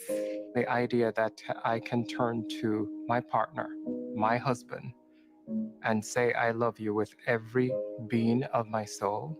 Being able to start a family when I want to, being able to, support the missions that I want to go to the church that I want to. Not everyone has the same opportunities, but the United States is, of anywhere I've ever been, it's the one place where you can accomplish more. The big, fantastic thing about America is that it is the land of opportunity. I know it sounds trite, but it's the truth. I grew up with a single mom, and she really imbued in me these qualities that you just really have to care about your neighbors and your family and your friends. I feel like the American dream is having opportunities, having opportunity to go to college if you want to, having opportunity to get any job you can, no matter who you are or where you come from. The American dream is about having the ability to make choices about your medical care and do whatever you want to do with your life without anybody telling you if it's good or not. We are in an incredible moment in history. We've seen women stripped of their most fundamental right to autonomy over their bodies. The freedom to make choices about your body, your life, your career should be entirely in your control. But I have found that good people want to do good things. That you find a way to move forward under ugly and scary circumstances. The work that lies ahead is to make America live up to its highest ideals. And, we're proud to go to work. The work to build a better future really depends on all of us coming together. We have to bring back that respect for everyone. I don't think we're as divided as we seem. Let's come together as one big nation. I feel like we are on the verge of something very amazing in this country. It makes me want to fight for our children and future generations to ensure they have just as many, if not more, freedoms than we had. I believe in a future where my mom can feel safe no matter where she is in the country. A future that is filled with a healthy and vibrant planet, where families are not separated by fences or jail bars. A future in which we all get what we need. I want to see that for people who are younger than me. Hopefully the kids I teach can chase their dreams and believe in what they want to be. I want a future for him that he knows that he's covered and protected. Everyone should think about what we can leave to the next generation. It's our responsibility. It's what we have to do. My name's Tyler. My name's Yvette. And we believe in love. I'm Alex. I'm Kiara. My name is Steven. My name is Charlie. I'm a proud 7th generation Texan. I am from Waterford, Michigan, just north of Detroit. I'm from East Tennessee. and we believe in the American dream. We believe in a better world for our child, and we believe in this country. My name is Karen, and I believe in justice. My name is Nancy. My name is Thoreau. My name is Jennings. My name is Dana, My name is Todd. and we believe in freedom. My name is Gina, and I believe in freedom. My name is Pat, and I believe in the freedom to work together.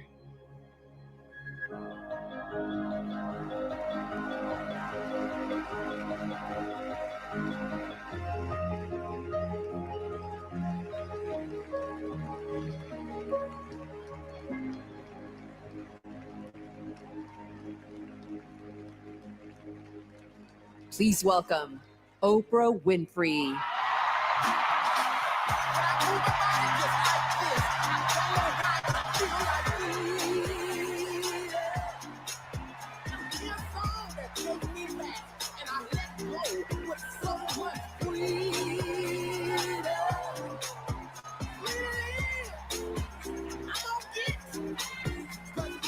Good evening, everybody!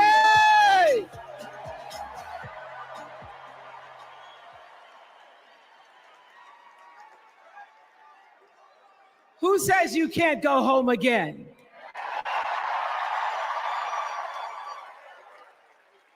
After watching the Obamas last night, that was some epic fire, wasn't it? Some epic fire. We're now so fired up, we can't wait to leave here and do something.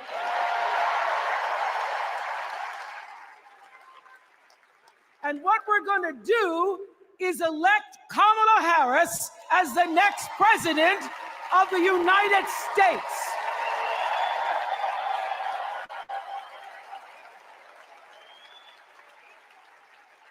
I am so honored to have been asked to speak on tonight's theme about what matters most to me, to you, and all of us Americans: freedom. There are people who want you to see our country as a nation of us against them, people who want to scare you, who want to rule you, people who'd have you believe that books are dangerous and assault rifles are safe, that there's a right way to worship and a wrong way to love. People who seek first to divide and then to conquer. But here's the thing. When we stand together, it is impossible to conquer us.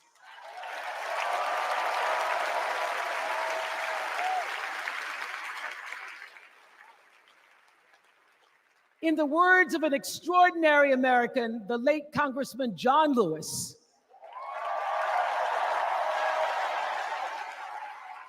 he said, no matter what ship our ancestors arrived on, we are all in the same boat now.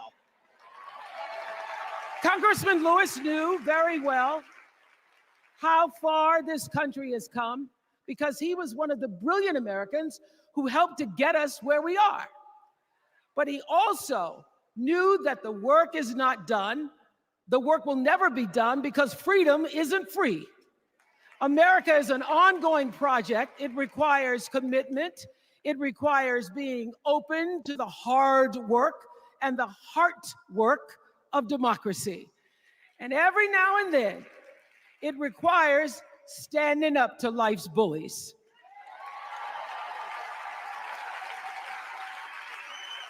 I know this. I've lived in Mississippi, in Tennessee, in Wisconsin, Maryland, Indiana, Florida, Hawaii, Colorado, California, and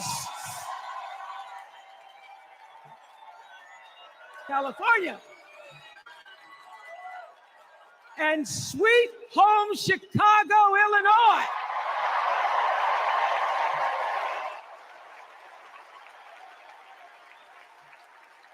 I have actually traveled this country from the redwood forests, love those redwoods, to the Gulf Stream waters. I've seen racism and sexism and income inequality and division. I've not only seen it, At times, I've been on the receiving end of it. But more often than not, what I've witnessed and experienced are human beings, both conservative and liberal, who may not agree with each other, but who'd still help you in a heartbeat if you were in trouble. These are the people who make me proud to say that I am an American.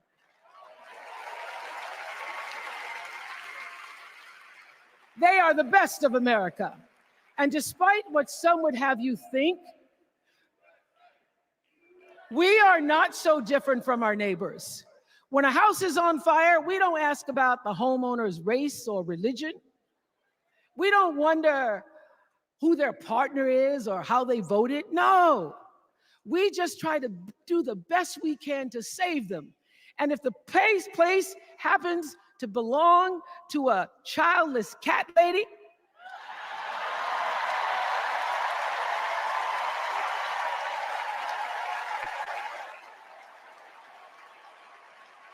well, we try to get that cat out too.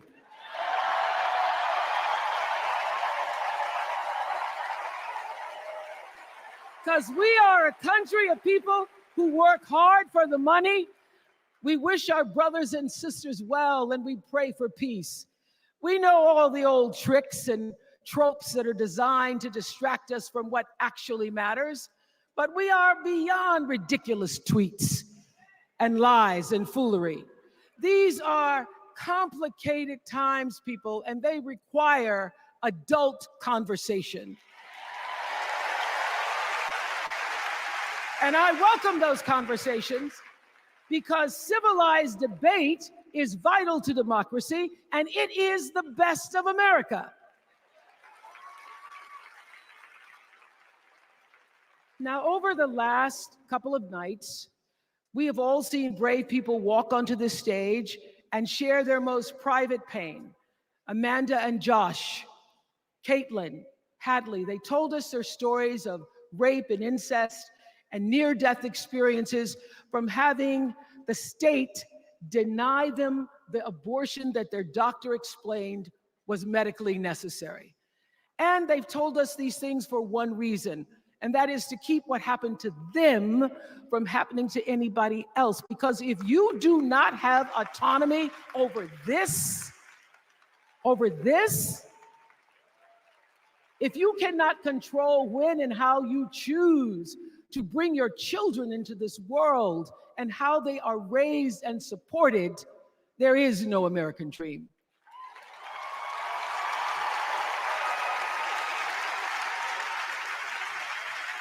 The women and men who are battling to keep us from going back to a time of desperation and shame and stone cold fear, they are the new freedom fighters. And make no mistake, they are the best of America.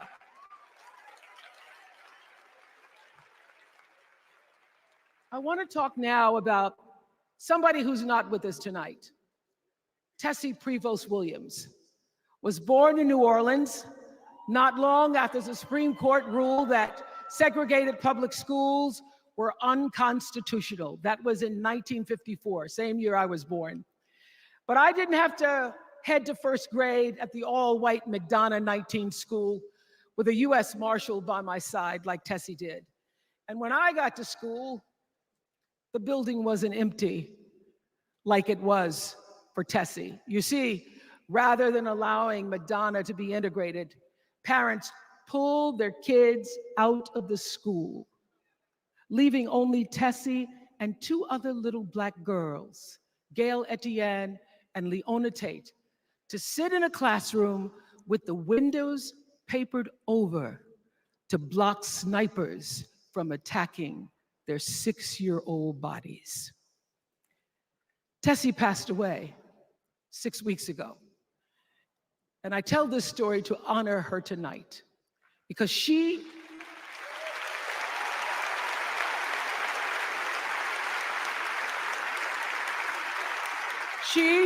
like Ruby Bridges and her friends, Leona and Gail, the New Orleans Four they were called, They broke barriers, and they paid dearly for it. But it was the grace and guts and courage of women like Tessie Prevost Williams that paved the way for another young girl who 9 years later became part of the second class to integrate the public schools in Berkeley, California. And it seems to me that at school and at home, somebody did a beautiful job of showing this young girl how to challenge the people at the top and empower the people at the bottom. They showed her how to look at the world and see not just what is, but what can be. They instilled in her a passion for justice and freedom and the glorious fighting spirit necessary to pursue that passion. And soon and very soon,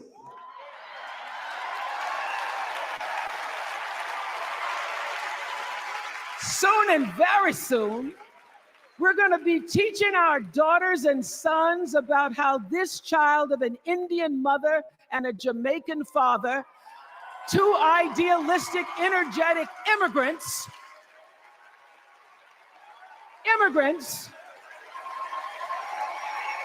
how this child grew up to become the 47th president of the United States. That is the best of America.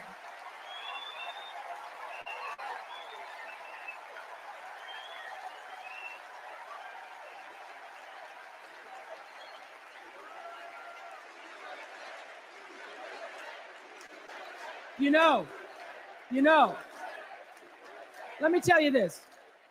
This election isn't about us and them. It's about you and me and what we want our futures to look like. There are choices to be made when we cast our ballot. Now, there's a certain candidate that says if we just go to the polls this one time, that we'll never have to do it again. Well, you know what? You're looking at a registered independent who's proud to vote again and again and again because I'm an American and that's what Americans do. Voting is the best of America. And I have always, since I was eligible to vote, I've always voted my values. And that is what is needed in this election now more than ever. So I'm calling on all you independents and all you undecideds. You know this is true. You know I'm telling you the truth, that values and character matter most of all.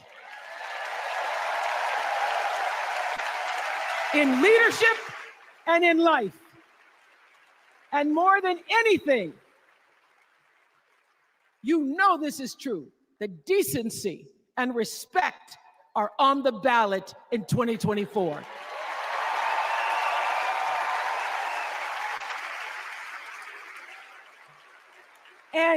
And just plain common sense.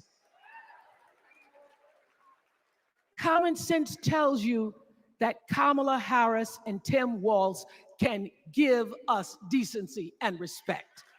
They're the ones that give it to us. So, we are Americans. We are Americans. Let us choose loyalty to the Constitution over loyalty to any individual. Because that's the best of America. And let us choose optimism over cynicism, because that's the best of America. And let us choose inclusion over retribution. Let us choose common sense over nonsense.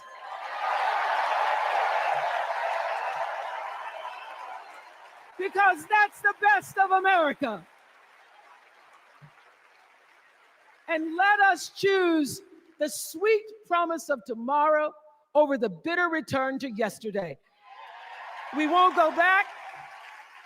We won't be set back, pushed back, bullied back, kicked back. We're not going back.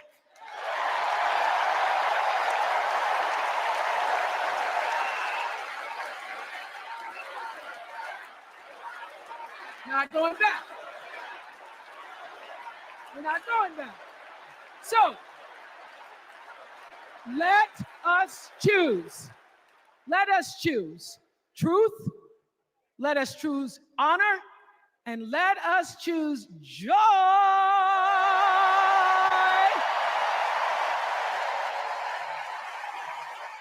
Because that's the best of America. But more than anything else, let us choose freedom. Why? Because that's the best of America. We're all Americans, and together, let's all choose Kamala Harris.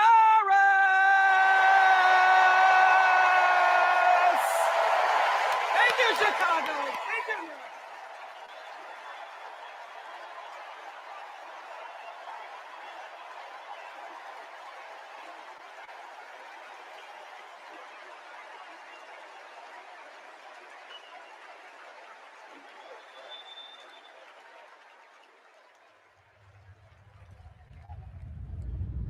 Here's what I want people to know about Tim Walz. Well, everybody at Mankato West High School loved Tim Walz. Yeah, I mean, Tim was jovial. When he would start teaching, it was like full contact teaching. You could not help but be interested in what he was talking about. He seemed to care about everybody in his class. He knew everyone's name. He wanted to know what interested you, how to engage you, what you were excited about, what you're feeling bad about. Mr. Walz was my geography and social studies teacher. Mr. Walz was my football coach. My middle school basketball coach, when we were doing the high school play The Nerd, he was the person building the sets. I don't think that there has ever been a moment where I've seen Tim exhausted from giving or engaging. He always seems like that person that's got the never-ending gas tank who can keep going. When I decided to come out as gay, we started the Gay Straight Alliance. Tim Walz was the faculty advisor. We saw him not only as a teacher, but a mentor and a leader. Mr. Walz was a really big part in helping build this community, and he's a big reason why I became a teacher myself. It was inspiring being in his classroom.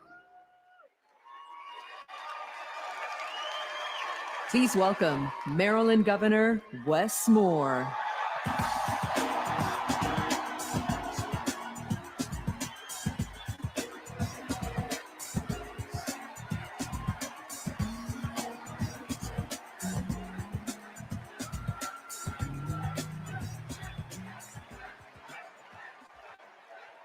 Thank you. Thank you. On March 26th,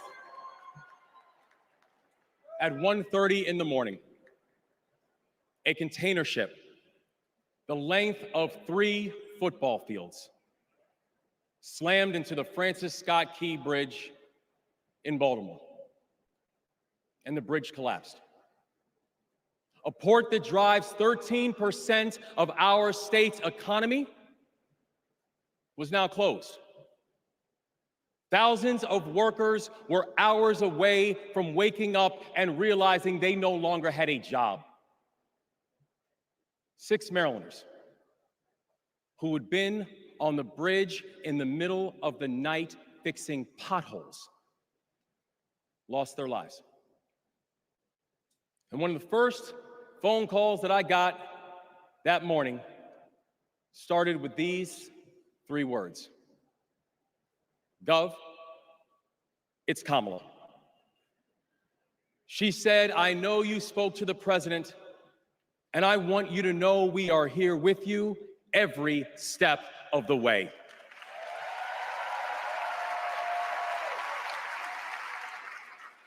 Now, I joined the Army when I was 17. In fact, I was too young to sign the paperwork. I had to ask my mom to sign the paperwork for me because I don't have bone spurs.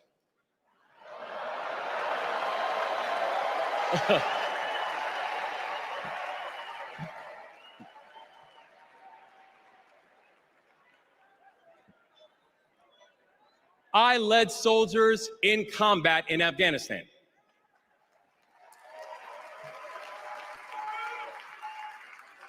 And my training taught me that you never learn anything about anybody when times are easy. You learn everything you need to know about somebody when times are hard and when the temperature gets turned up. And America, I saw that Kamala Harris is the right one to lead in this moment firsthand.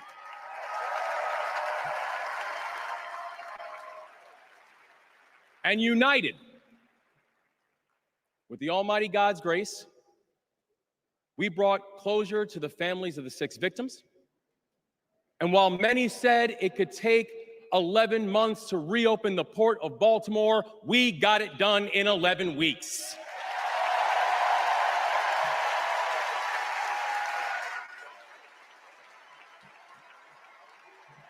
Because that is the story of America. We are a nation of patriots who serve when the mission is hard and who serve when the destination is uncertain. And I know our history isn't perfect.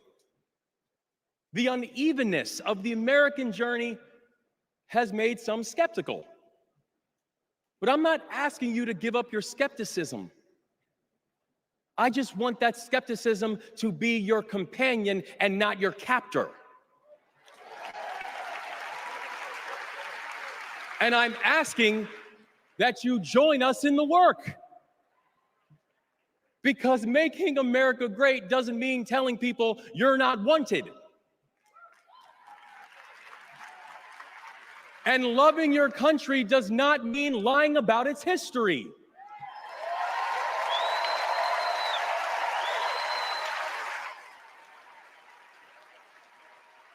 Making America great means saying the ambitions of this country would be incomplete without your help.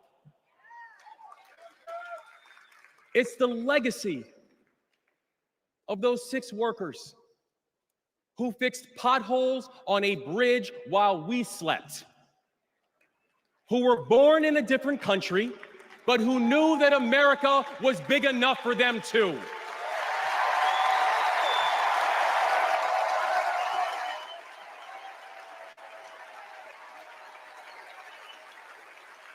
It's the journey.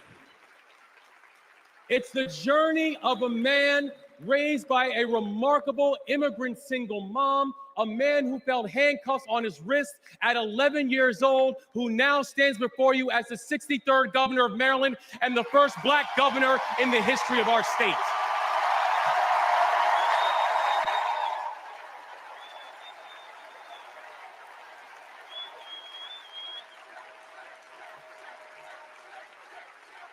It's the story of a prosecutor who defended our freedoms and had Maryland's back when we needed it most. And now, MVP, we've got your back as well.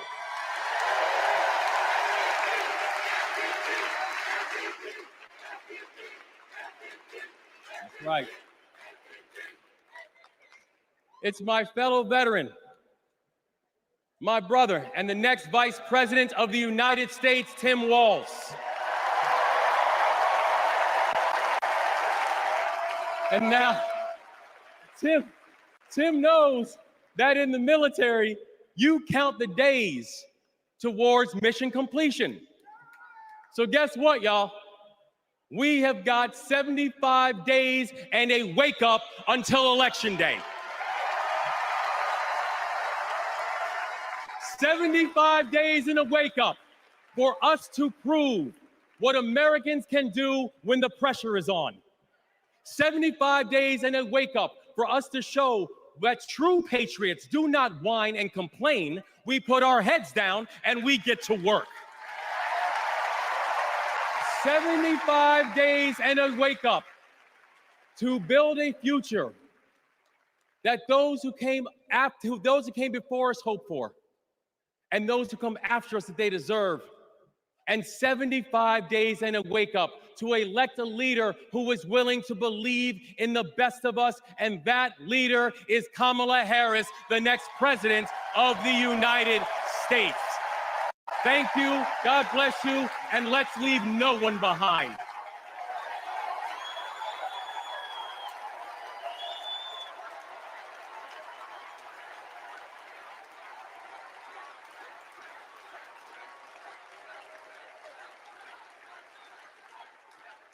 Please welcome former South Bend, Indiana Mayor Pete Buttigieg.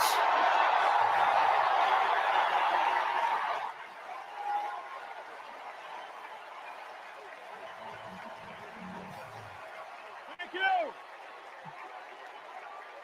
Thank you. Good evening, Democrats. Thank you, Chicago. Here's a sentence I never thought I'd hear myself saying. I'm Pete Buttigieg, and you might recognize me from Fox News.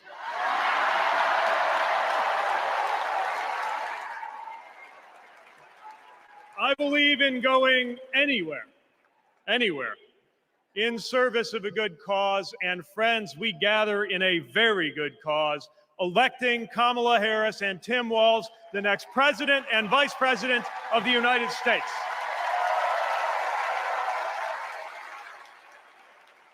The choice could not be clearer. Donald Trump rants about law and order, as if he wasn't a convicted criminal running against a prosecutor. As if we were going to forget that crime was higher on his watch.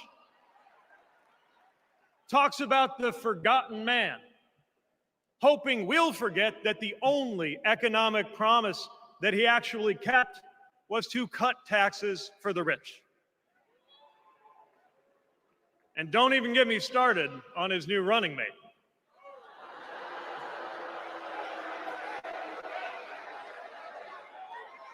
At least Mike Pence was polite. J.D. Vance is one of those guys who thinks if you don't live the life that he has in mind for you, then you don't count. Someone who said that if you don't have kids, you have, quote, no physical commitment to the future of this country. You know, Senator, when I deployed to Afghanistan, I didn't have kids then.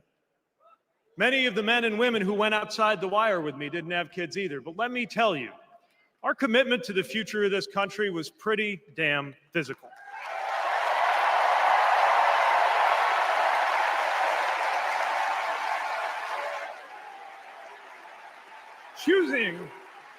Choosing a guy like J.D. Vance to be America's next vice president sends a message. And the message is that they are doubling down on negativity and grievance. Committing to a concept of campaigning best summed up in one word: darkness. Darkness is what they are selling. The thing is, I just don't believe that America today is in the market for darkness. I believe America is ready for a better kind of politics. Yes, politics at its worst can be ugly, crushing, demeaning, but it doesn't have to be. At its best, politics can be empowering, uplifting. It can even be a kind of soul craft. My faith teaches me that the world isn't made up of good people and bad people, but rather that each of us is capable of good and bad things. And I believe leaders matter because of what they bring out in each of us, the good or the bad. Right now, the other side is appealing to what is smallest within you. They're telling you that greatness comes from going back to the past. They're telling you that anyone different from you is a threat. They're telling you that your neighbor or nephew or daughter who disagrees with you politically isn't just wrong, but is now the enemy. I believe in a better politics, one that finds us at our most decent and open and brave. The kind of politics that Kamala Harris and Tim Walz are offering. And as you have felt these many days, that kind of politics also just feels better to be part of. There is joy in it, as well as power. And if all of that sounds naive, let me insist that I have come to this view not by way of idealism, but by way of experience. Not just the experience of my unlikely career, Someone like me serving in Indiana, serving in Washington, serving in uniform. I'm thinking of something much more basic. I'm thinking of dinner time at our house in Michigan. When the dog is barking and the air fryer is beeping and the mac and cheese is boiling over, and it feels like all the political negotiating experience in the world is not enough for me to get our 3-year-old son and our 3-year-old daughter to just wash their hands and sit at the table. It's the part of our day when politics seems the most distant, and yet the makeup of our kitchen table, the existence of my family, is just one example of something that was literally impossible as recently as 25 years ago, when an anxious teenager growing up in Indiana wondered if he would ever find belonging in this world.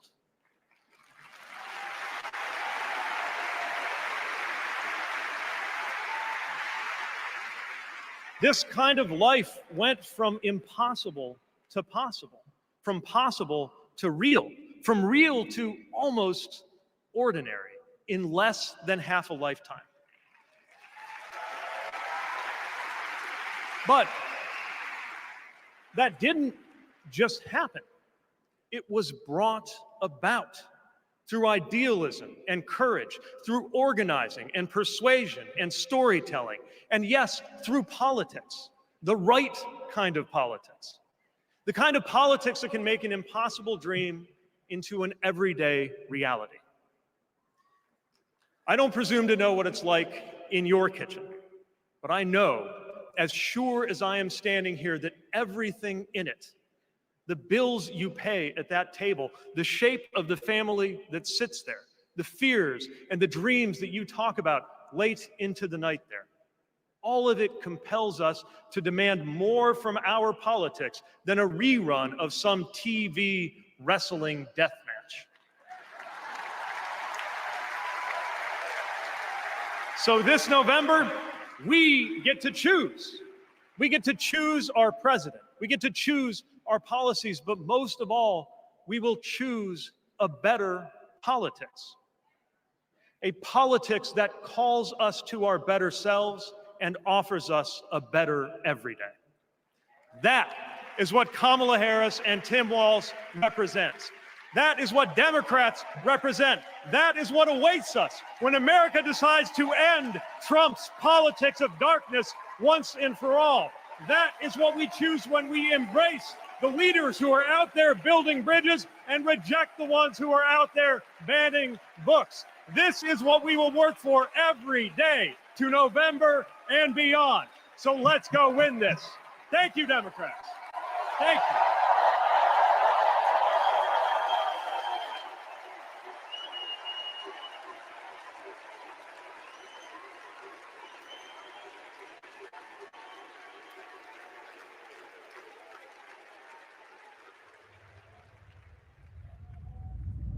Seeing Governor Walz going to Congress and then becoming governor, I see the guy that was a first sergeant.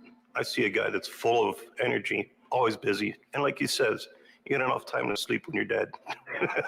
I first met Governor Walz and Congressman Walz when I was transitioning out of the Marine Corps, going back to school. He really wanted to know what the experience was of those that were actually using the GI Bill and how it could be improved. It seemed to be a continuation of focus on improving the lives of veterans. Governor Walz in our unit always would say his catchphrase was, "We'll get it done." And we always did. The way I've seen him carry himself over the years in Congress and the way he works for veterans, there's no excuse making, there's no scapegoating. It's just accomplish the mission. Governor Walz has been that way and always will be that way. Having Governor Walz on the House Veteran Affairs Committee was instrumental in getting the post-9/11 GI Bill not only introduced, but also passed. When Governor Walz wants change, it'll happen. Back to the Guard. We'll get it done.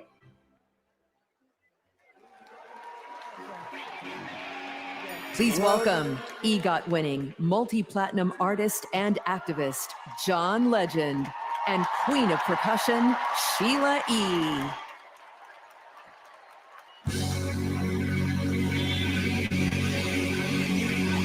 Did it gotta get a day to get to this thing called life.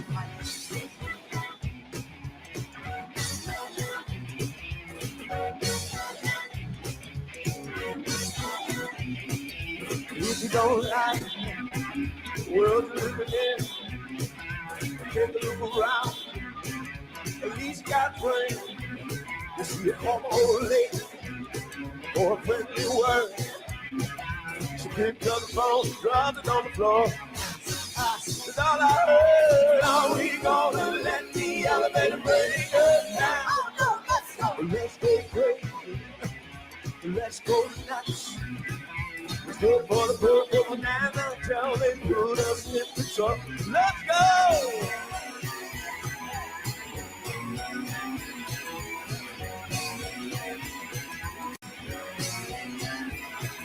We're all excited, but we don't know why. Maybe it's cause we're all gonna die. And what if we do? Oh, what's it all for? You better live now before the memory comes down, get it on your doorstep. We gonna let the elevator break us down. Let's go crazy. Let's go nuts. Let's look for the purple banana until they put us in the truck. Let's go! Come on, baby. I need everybody to get nuts with me. Come on. How we on here?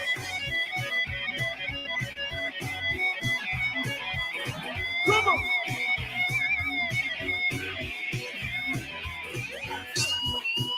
Let's go. Let's go. Yeah, we gonna let the elevator bring us down. Let's go. Put your hands together. So crazy. Now everything be alright. Make everything go wrong. Hills and thrills and apathy will kill. Hey, tough children. He's coming. He's coming. He's coming. Yeah. Yeah, yeah, yeah, yeah, yeah, yeah.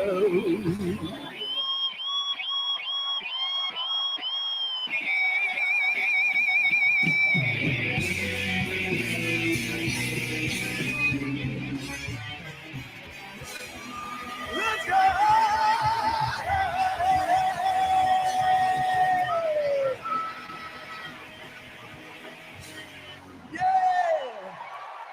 See the E, everybody.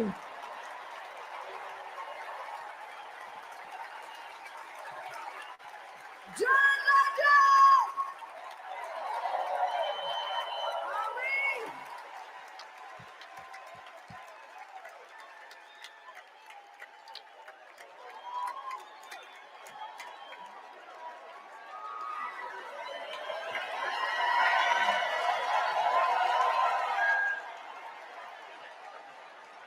That was incredible. I just want to say I feel so motivated after tonight. It's like never been more clear that if Kamala Harris and Tim Walz are elected this November, they're going to protect our freedoms. The freedom to read whatever books you want. The freedom to work one job and afford your rent. And Kamala Harris and Tim Walz will protect your freedom to start a family on your own terms. And if you ask me, that is something worth fighting for. So guys, let's do it. It's time. Let's nominate the next Vice President of the United States, Minnesota Governor Tim Walz. And to take us there, please welcome to the stage, Minnesota Senator Amy Klobuchar.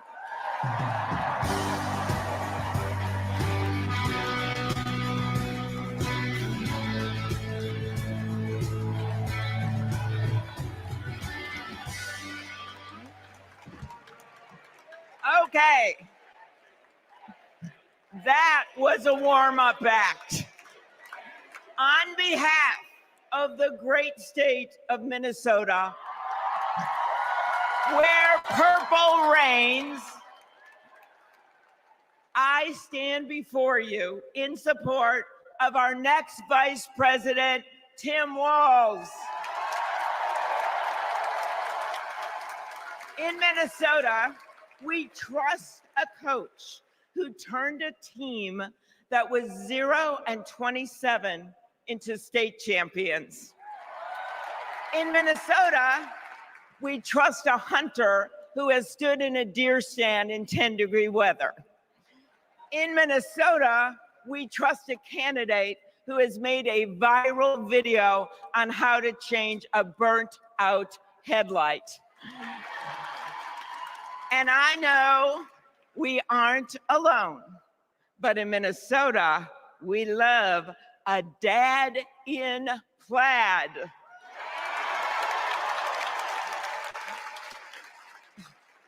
So Tim and I go way back. He taught high school right down the road from where my husband John grew up. My mother-in-law even brought him and Gwen a Parmesan chicken dinner when their son was born. That's what we do in America. We look out for our neighbors. Tim has been doing that his whole life, on the farm and in the factory, with his students and his fellow service members. And the truth is, that matters. Who better to take on the price of gas than a guy who could pull over to help change your tire? Who better to serve our nation than a guy who has served in uniform? Who better to find common ground than a guy with Midwestern common sense? A former football coach knows how to level the playing field. And a former public school teacher knows how to school the likes of J.D. Vance.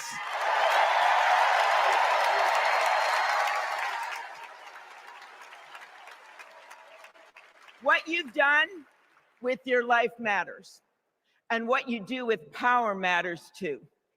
Tim has delivered paid leave, school lunches, and the biggest tax cut in Minnesota history.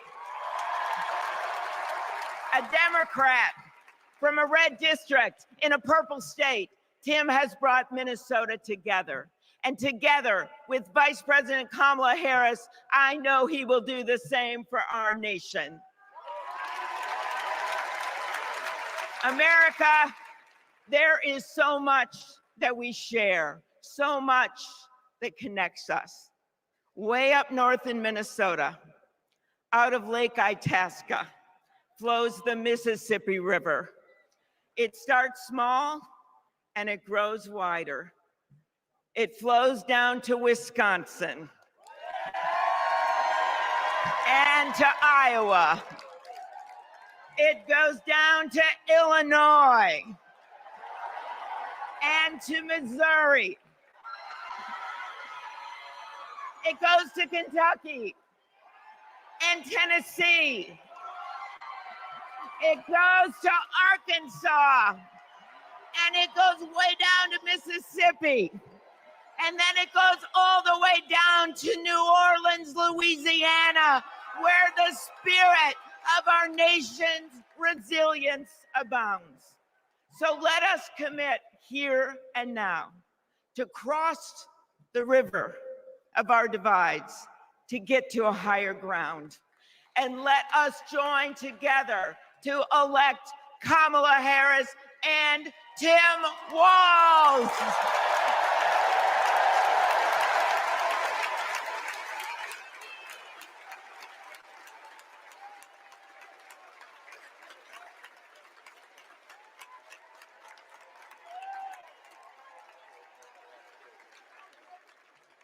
Please welcome Ben Ingman from Minnesota.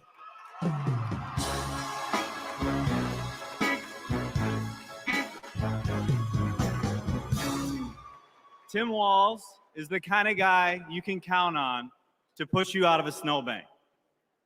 I know this because Tim Walz has pushed me out of a snowbank. I grew up next door to the Walzes in Mankato. Mr. Walz was also my geography teacher and my coach. Not for high school football, but for 7th grade basketball and track.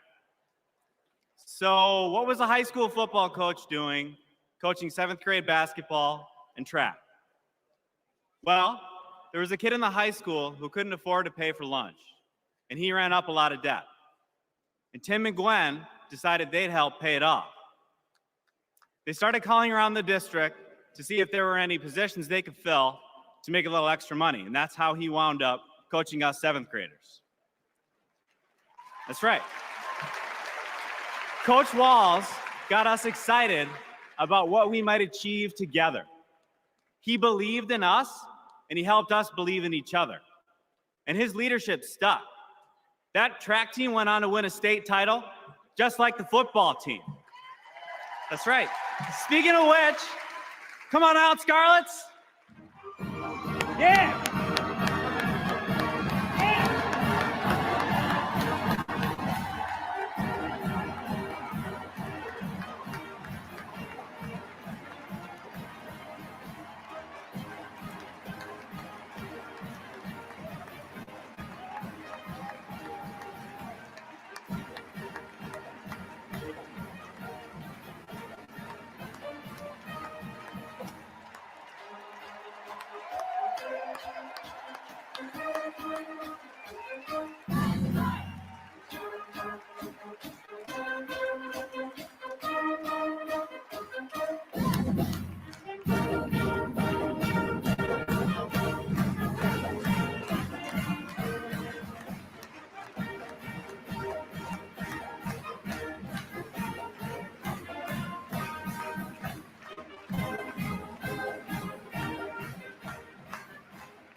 You know, all this got me thinking about the kinds of leaders we need.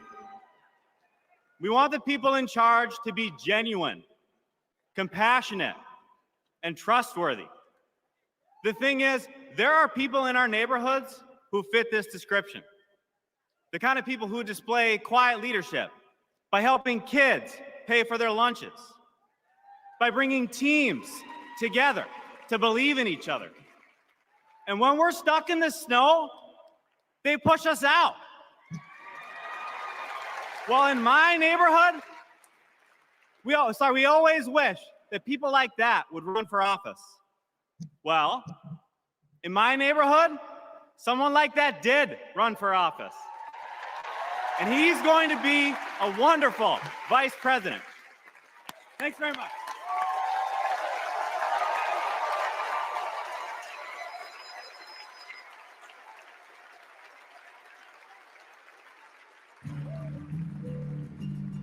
Out here in the wide open spaces, we are reminded of the values we share: a commitment to community, country, and standing up for what's right.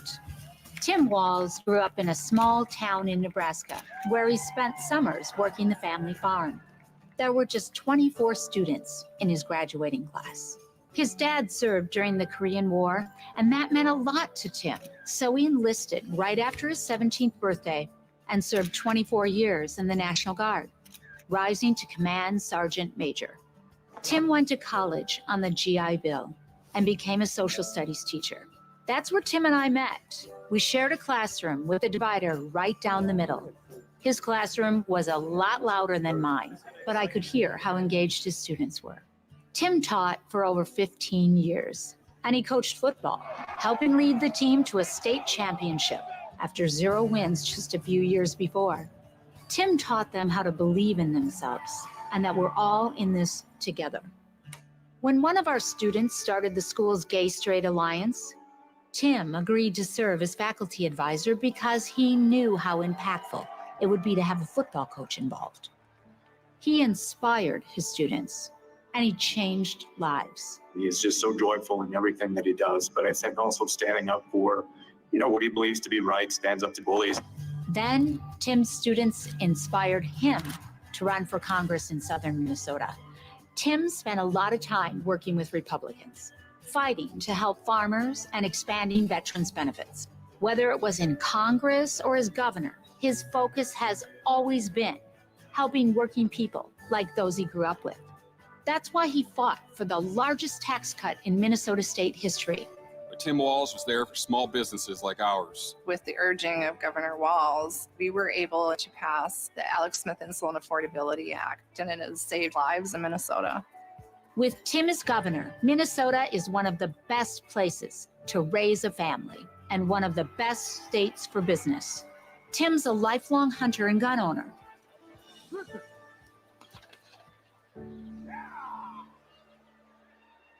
But after the Sandy Hook school shooting, he knew that we had to do something. So he's fought for background checks and red flag laws.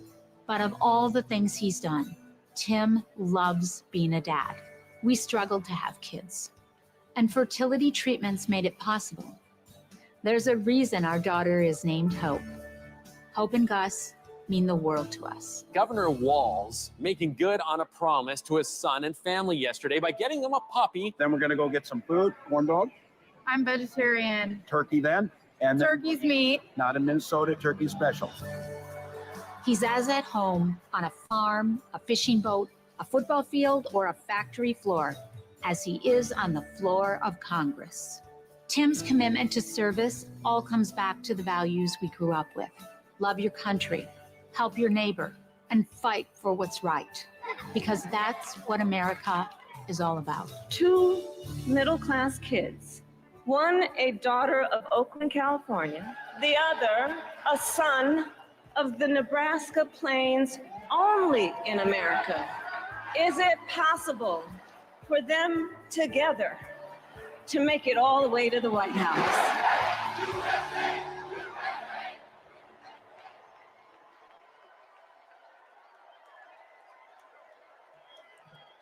Please welcome the Democratic nominee for Vice President, Governor Tim Walz.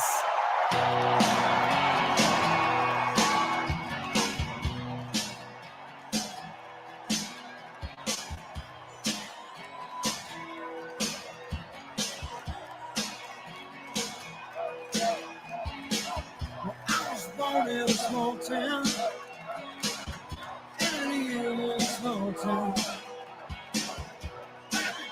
Wow. Thank you.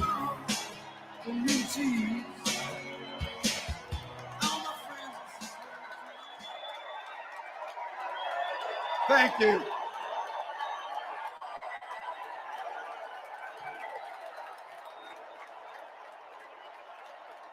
Thank you.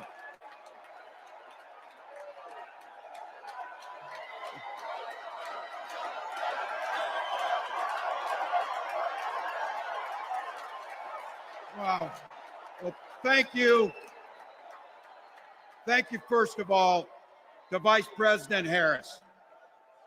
Thanks for putting your trust in me and for inviting me to be part of this incredible campaign. And a thank you to President Joe Biden for 4 years of strong, historic leadership.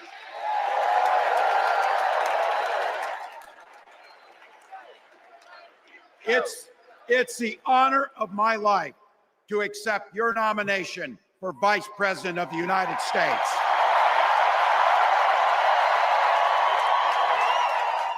We're all here tonight for one beautiful, simple reason. We love this country. So thank you to all of you here in Chicago and all of you watching at home tonight. Thank you for your passion. Thank you for your determination. And most of all, thank you for bringing the joy to this fight.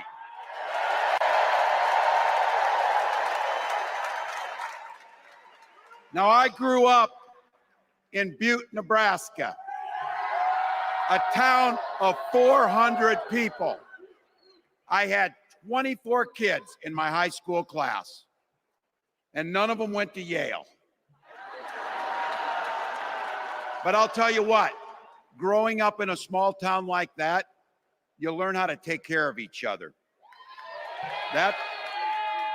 that family down the road, they may not think like you do. They may not pray like you do. They may not love like you do, but they're your neighbors. And you look out for them, and they look out for you. Everybody belongs, and everybody has a responsibility to contribute. For me, it was serving in the Army National Guard. I joined up 2 days after my 17th birthday, and I proudly wore our nation's uniform for 24 years. My dad, a Korean War era Army veteran, died of lung cancer a couple years later. He left behind a mountain of medical debt. Thank God for Social Security survivor benefits. And thank God for the GI Bill that allowed my dad and me to go to college, and millions of other Americans. Eventually, like the rest of my family, I fell in love with teaching. Three out of 4 of us married teachers. I wound up teaching social studies and coaching football at Mankato West High School. Go Scarlets! We ran a 44 defense. We played through to the whistle on every single play, and we even won a state championship. Never closed the yearbook, people. But it was those players and my students who inspired me to run for Congress. They saw in me what I had hoped to instill in them: a commitment to the common good, an understanding that we're all in this together, and the belief that a single person can make a real difference for their neighbors. So there I was, a 40-something high school teacher with little kids, 0 political experience, and no money, running in a deep red district. But you know what? Never underestimate a public school teacher. Never.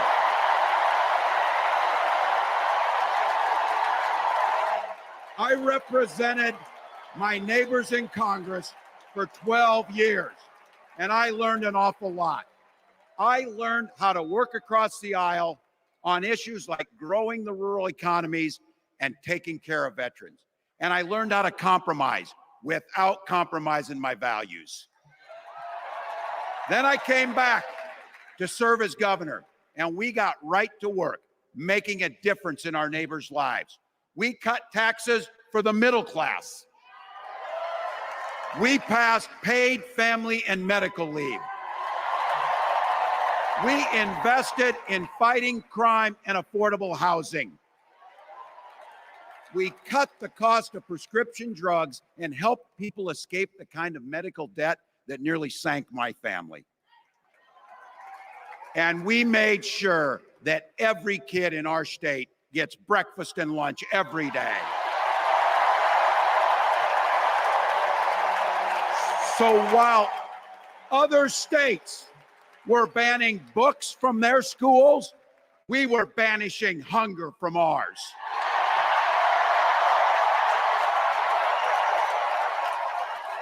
We also protected reproductive freedom because in Minnesota, we respect our neighbors and the personal choices they make.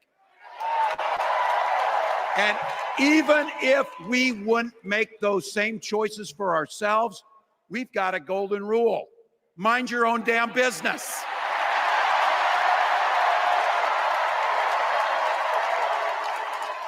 And that includes IVF and fertility treatments. And this is personal for Gwen and I. If you've never experienced the hell that is infertility, I guarantee you, you know somebody who has. And I can remember praying each night for a phone call, the pit in your stomach when the phone would ring, and the absolute agony when we heard the treatments hadn't worked. It took Gwen and I years, but we had access to fertility treatments. And when our daughter was born, we named her Hope. Hope, Gus, and Gwen, you are my entire world, and I love you.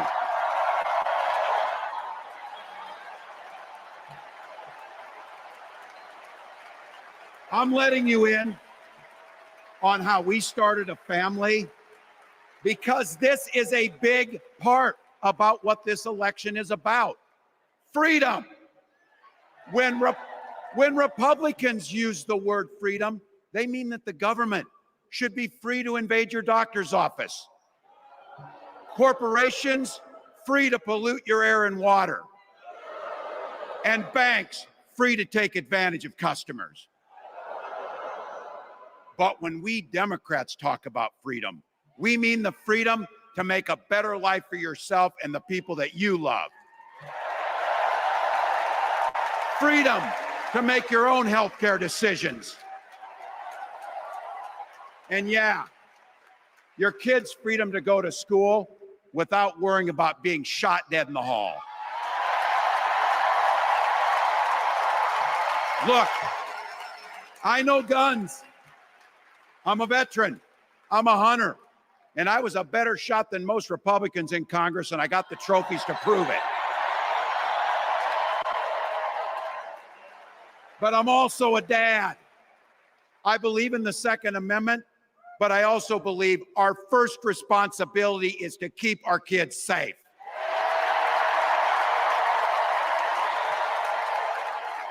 That's what this is all about. The responsibility we have to our kids, to each other, and to the future that we're building together, in which everyone is free to build the kind of life they want. But not everyone has that same sense of responsibility. Some folks just don't understand what it takes to be a good neighbor. Take Donald Trump and J.D. Vance. Their Project 2025 will make things much, much harder for people who are just trying to live their lives. They spent a lot of time pretending they know nothing about this. But look, I coached high school football long enough to know, and trust me on this, when somebody takes the time to draw up a playbook, they're going to use it.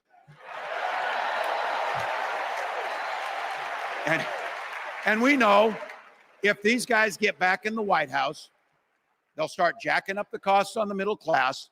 They'll repeal the Affordable Care Act. They'll gut Social Security and Medicare. And they will ban abortion across this country with or without Congress. Here's the thing. It's an agenda nobody asked for. It's an agenda that serves nobody except the richest and the most extreme amongst us.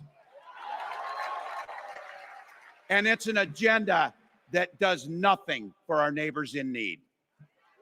Is it weird? Absolutely. Absolutely. But it's also wrong. And it's dangerous. It's not just me saying so. It's Trump's own people. They were with him for 4 years. They're warning us that the next 4 years will be much, much worse. You know, when I was teaching every year, we'd elect a student body president. And you know what? Those teenagers could teach Donald Trump a hell of a lot about what a leader is. Leaders don't spend all day insulting people and blaming others. Leaders do the work. So I don't know about you. I'm ready to turn the page on these guys. So go ahead. Say it with me. We're not going back.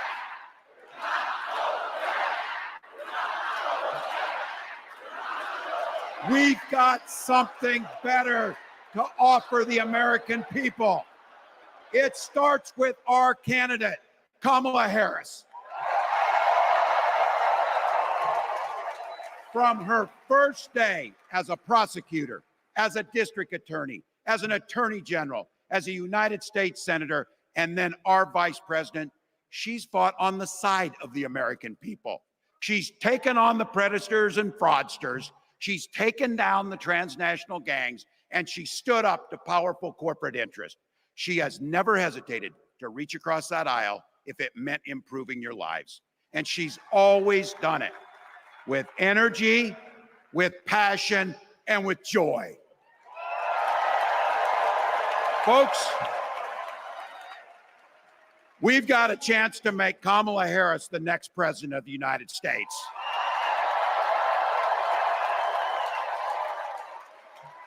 But I think we owe it to the American people to tell them exactly what she'd do as president before we ask them for their votes.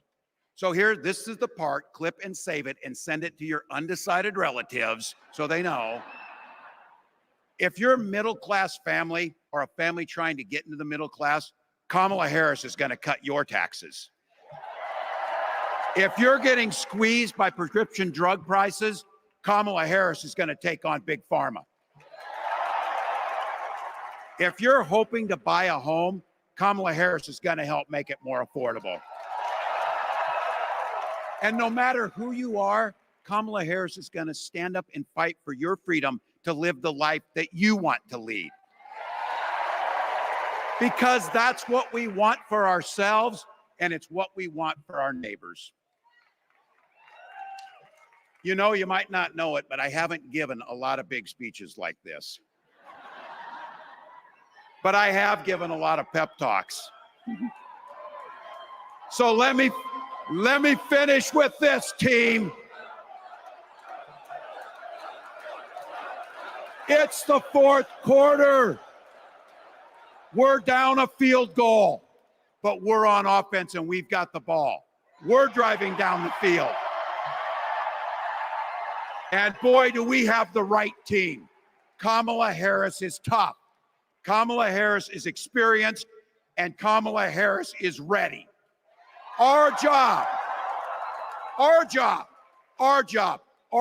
for everyone watching is to get in the trenches and do the blocking and tackling.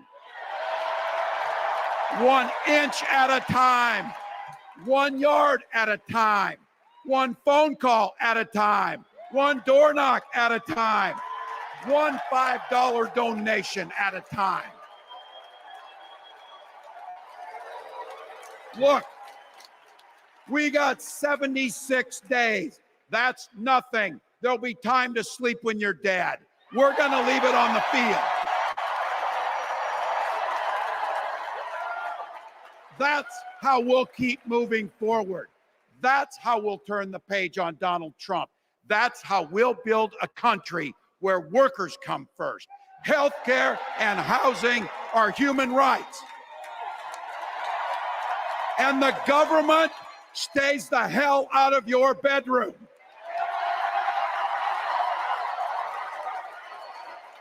That's how we make America a place where no child is left hungry, where no community is left behind, where nobody gets told they don't belong. That's how we're gonna fight. And as the next president of the United States always says, when we fight,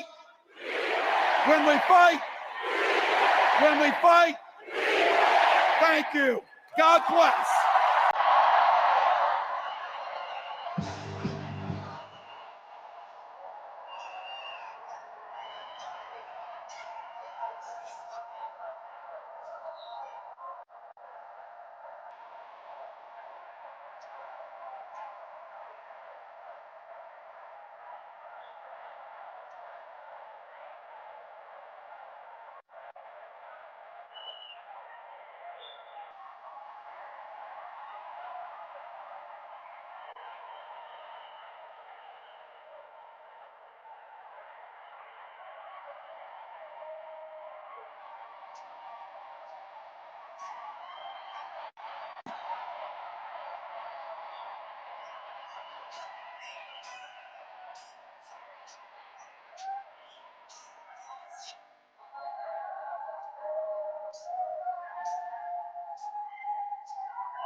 Please stand if you are able for this evening's benediction, offered by Pastor William Hall and Tahil Sharma.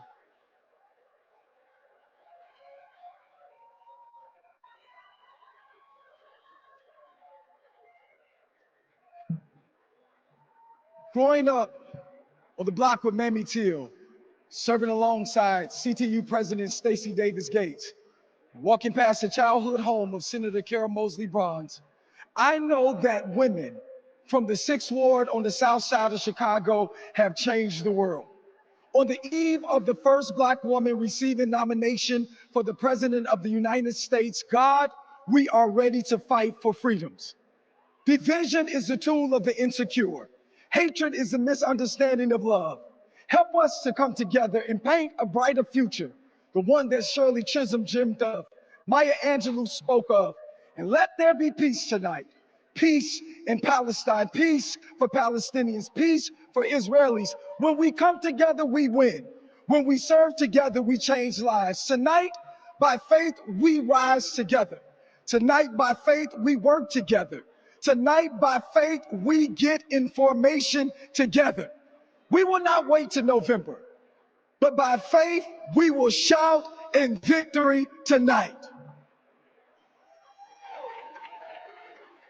As a Hindu, a Sikh, and an Angelino coming from Tongva lands, I invite you to pray or reflect. In Sikhi, Vaheguru is Nirbhau and Nirbhed, the one without fear and without hatred. If the divine possesses these qualities with making the universe, then we are responsible to achieve equity with those same values.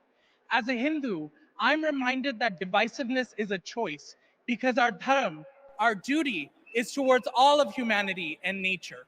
We are working towards righting the wrongs of our past and preventing a future harm, paving a path for restoration we deserve. May justice and peace evolve from their status as empty words to become calls to action against the status quo of oppression. Om Shanti Shanti Shanti Nanak Naam Chardi Kala Tere Pane Sarpatata Pala.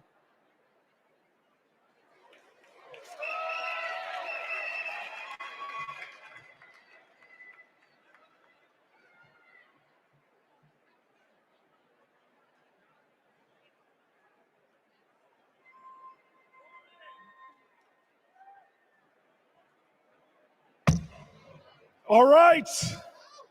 For those of you that are left, I've got a question. Is there a motion to recess our convention? Oh, you guys are moving me. Is there a second?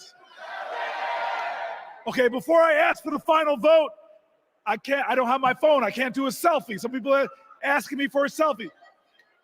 All those in favor, say aye. All those opposed, say nay. In the eyes of the chair, the ayes have it. We are now officially recessed until 5:30 p.m. tomorrow. Folks, it's closing time. I don't care where you go, but you can't stay here.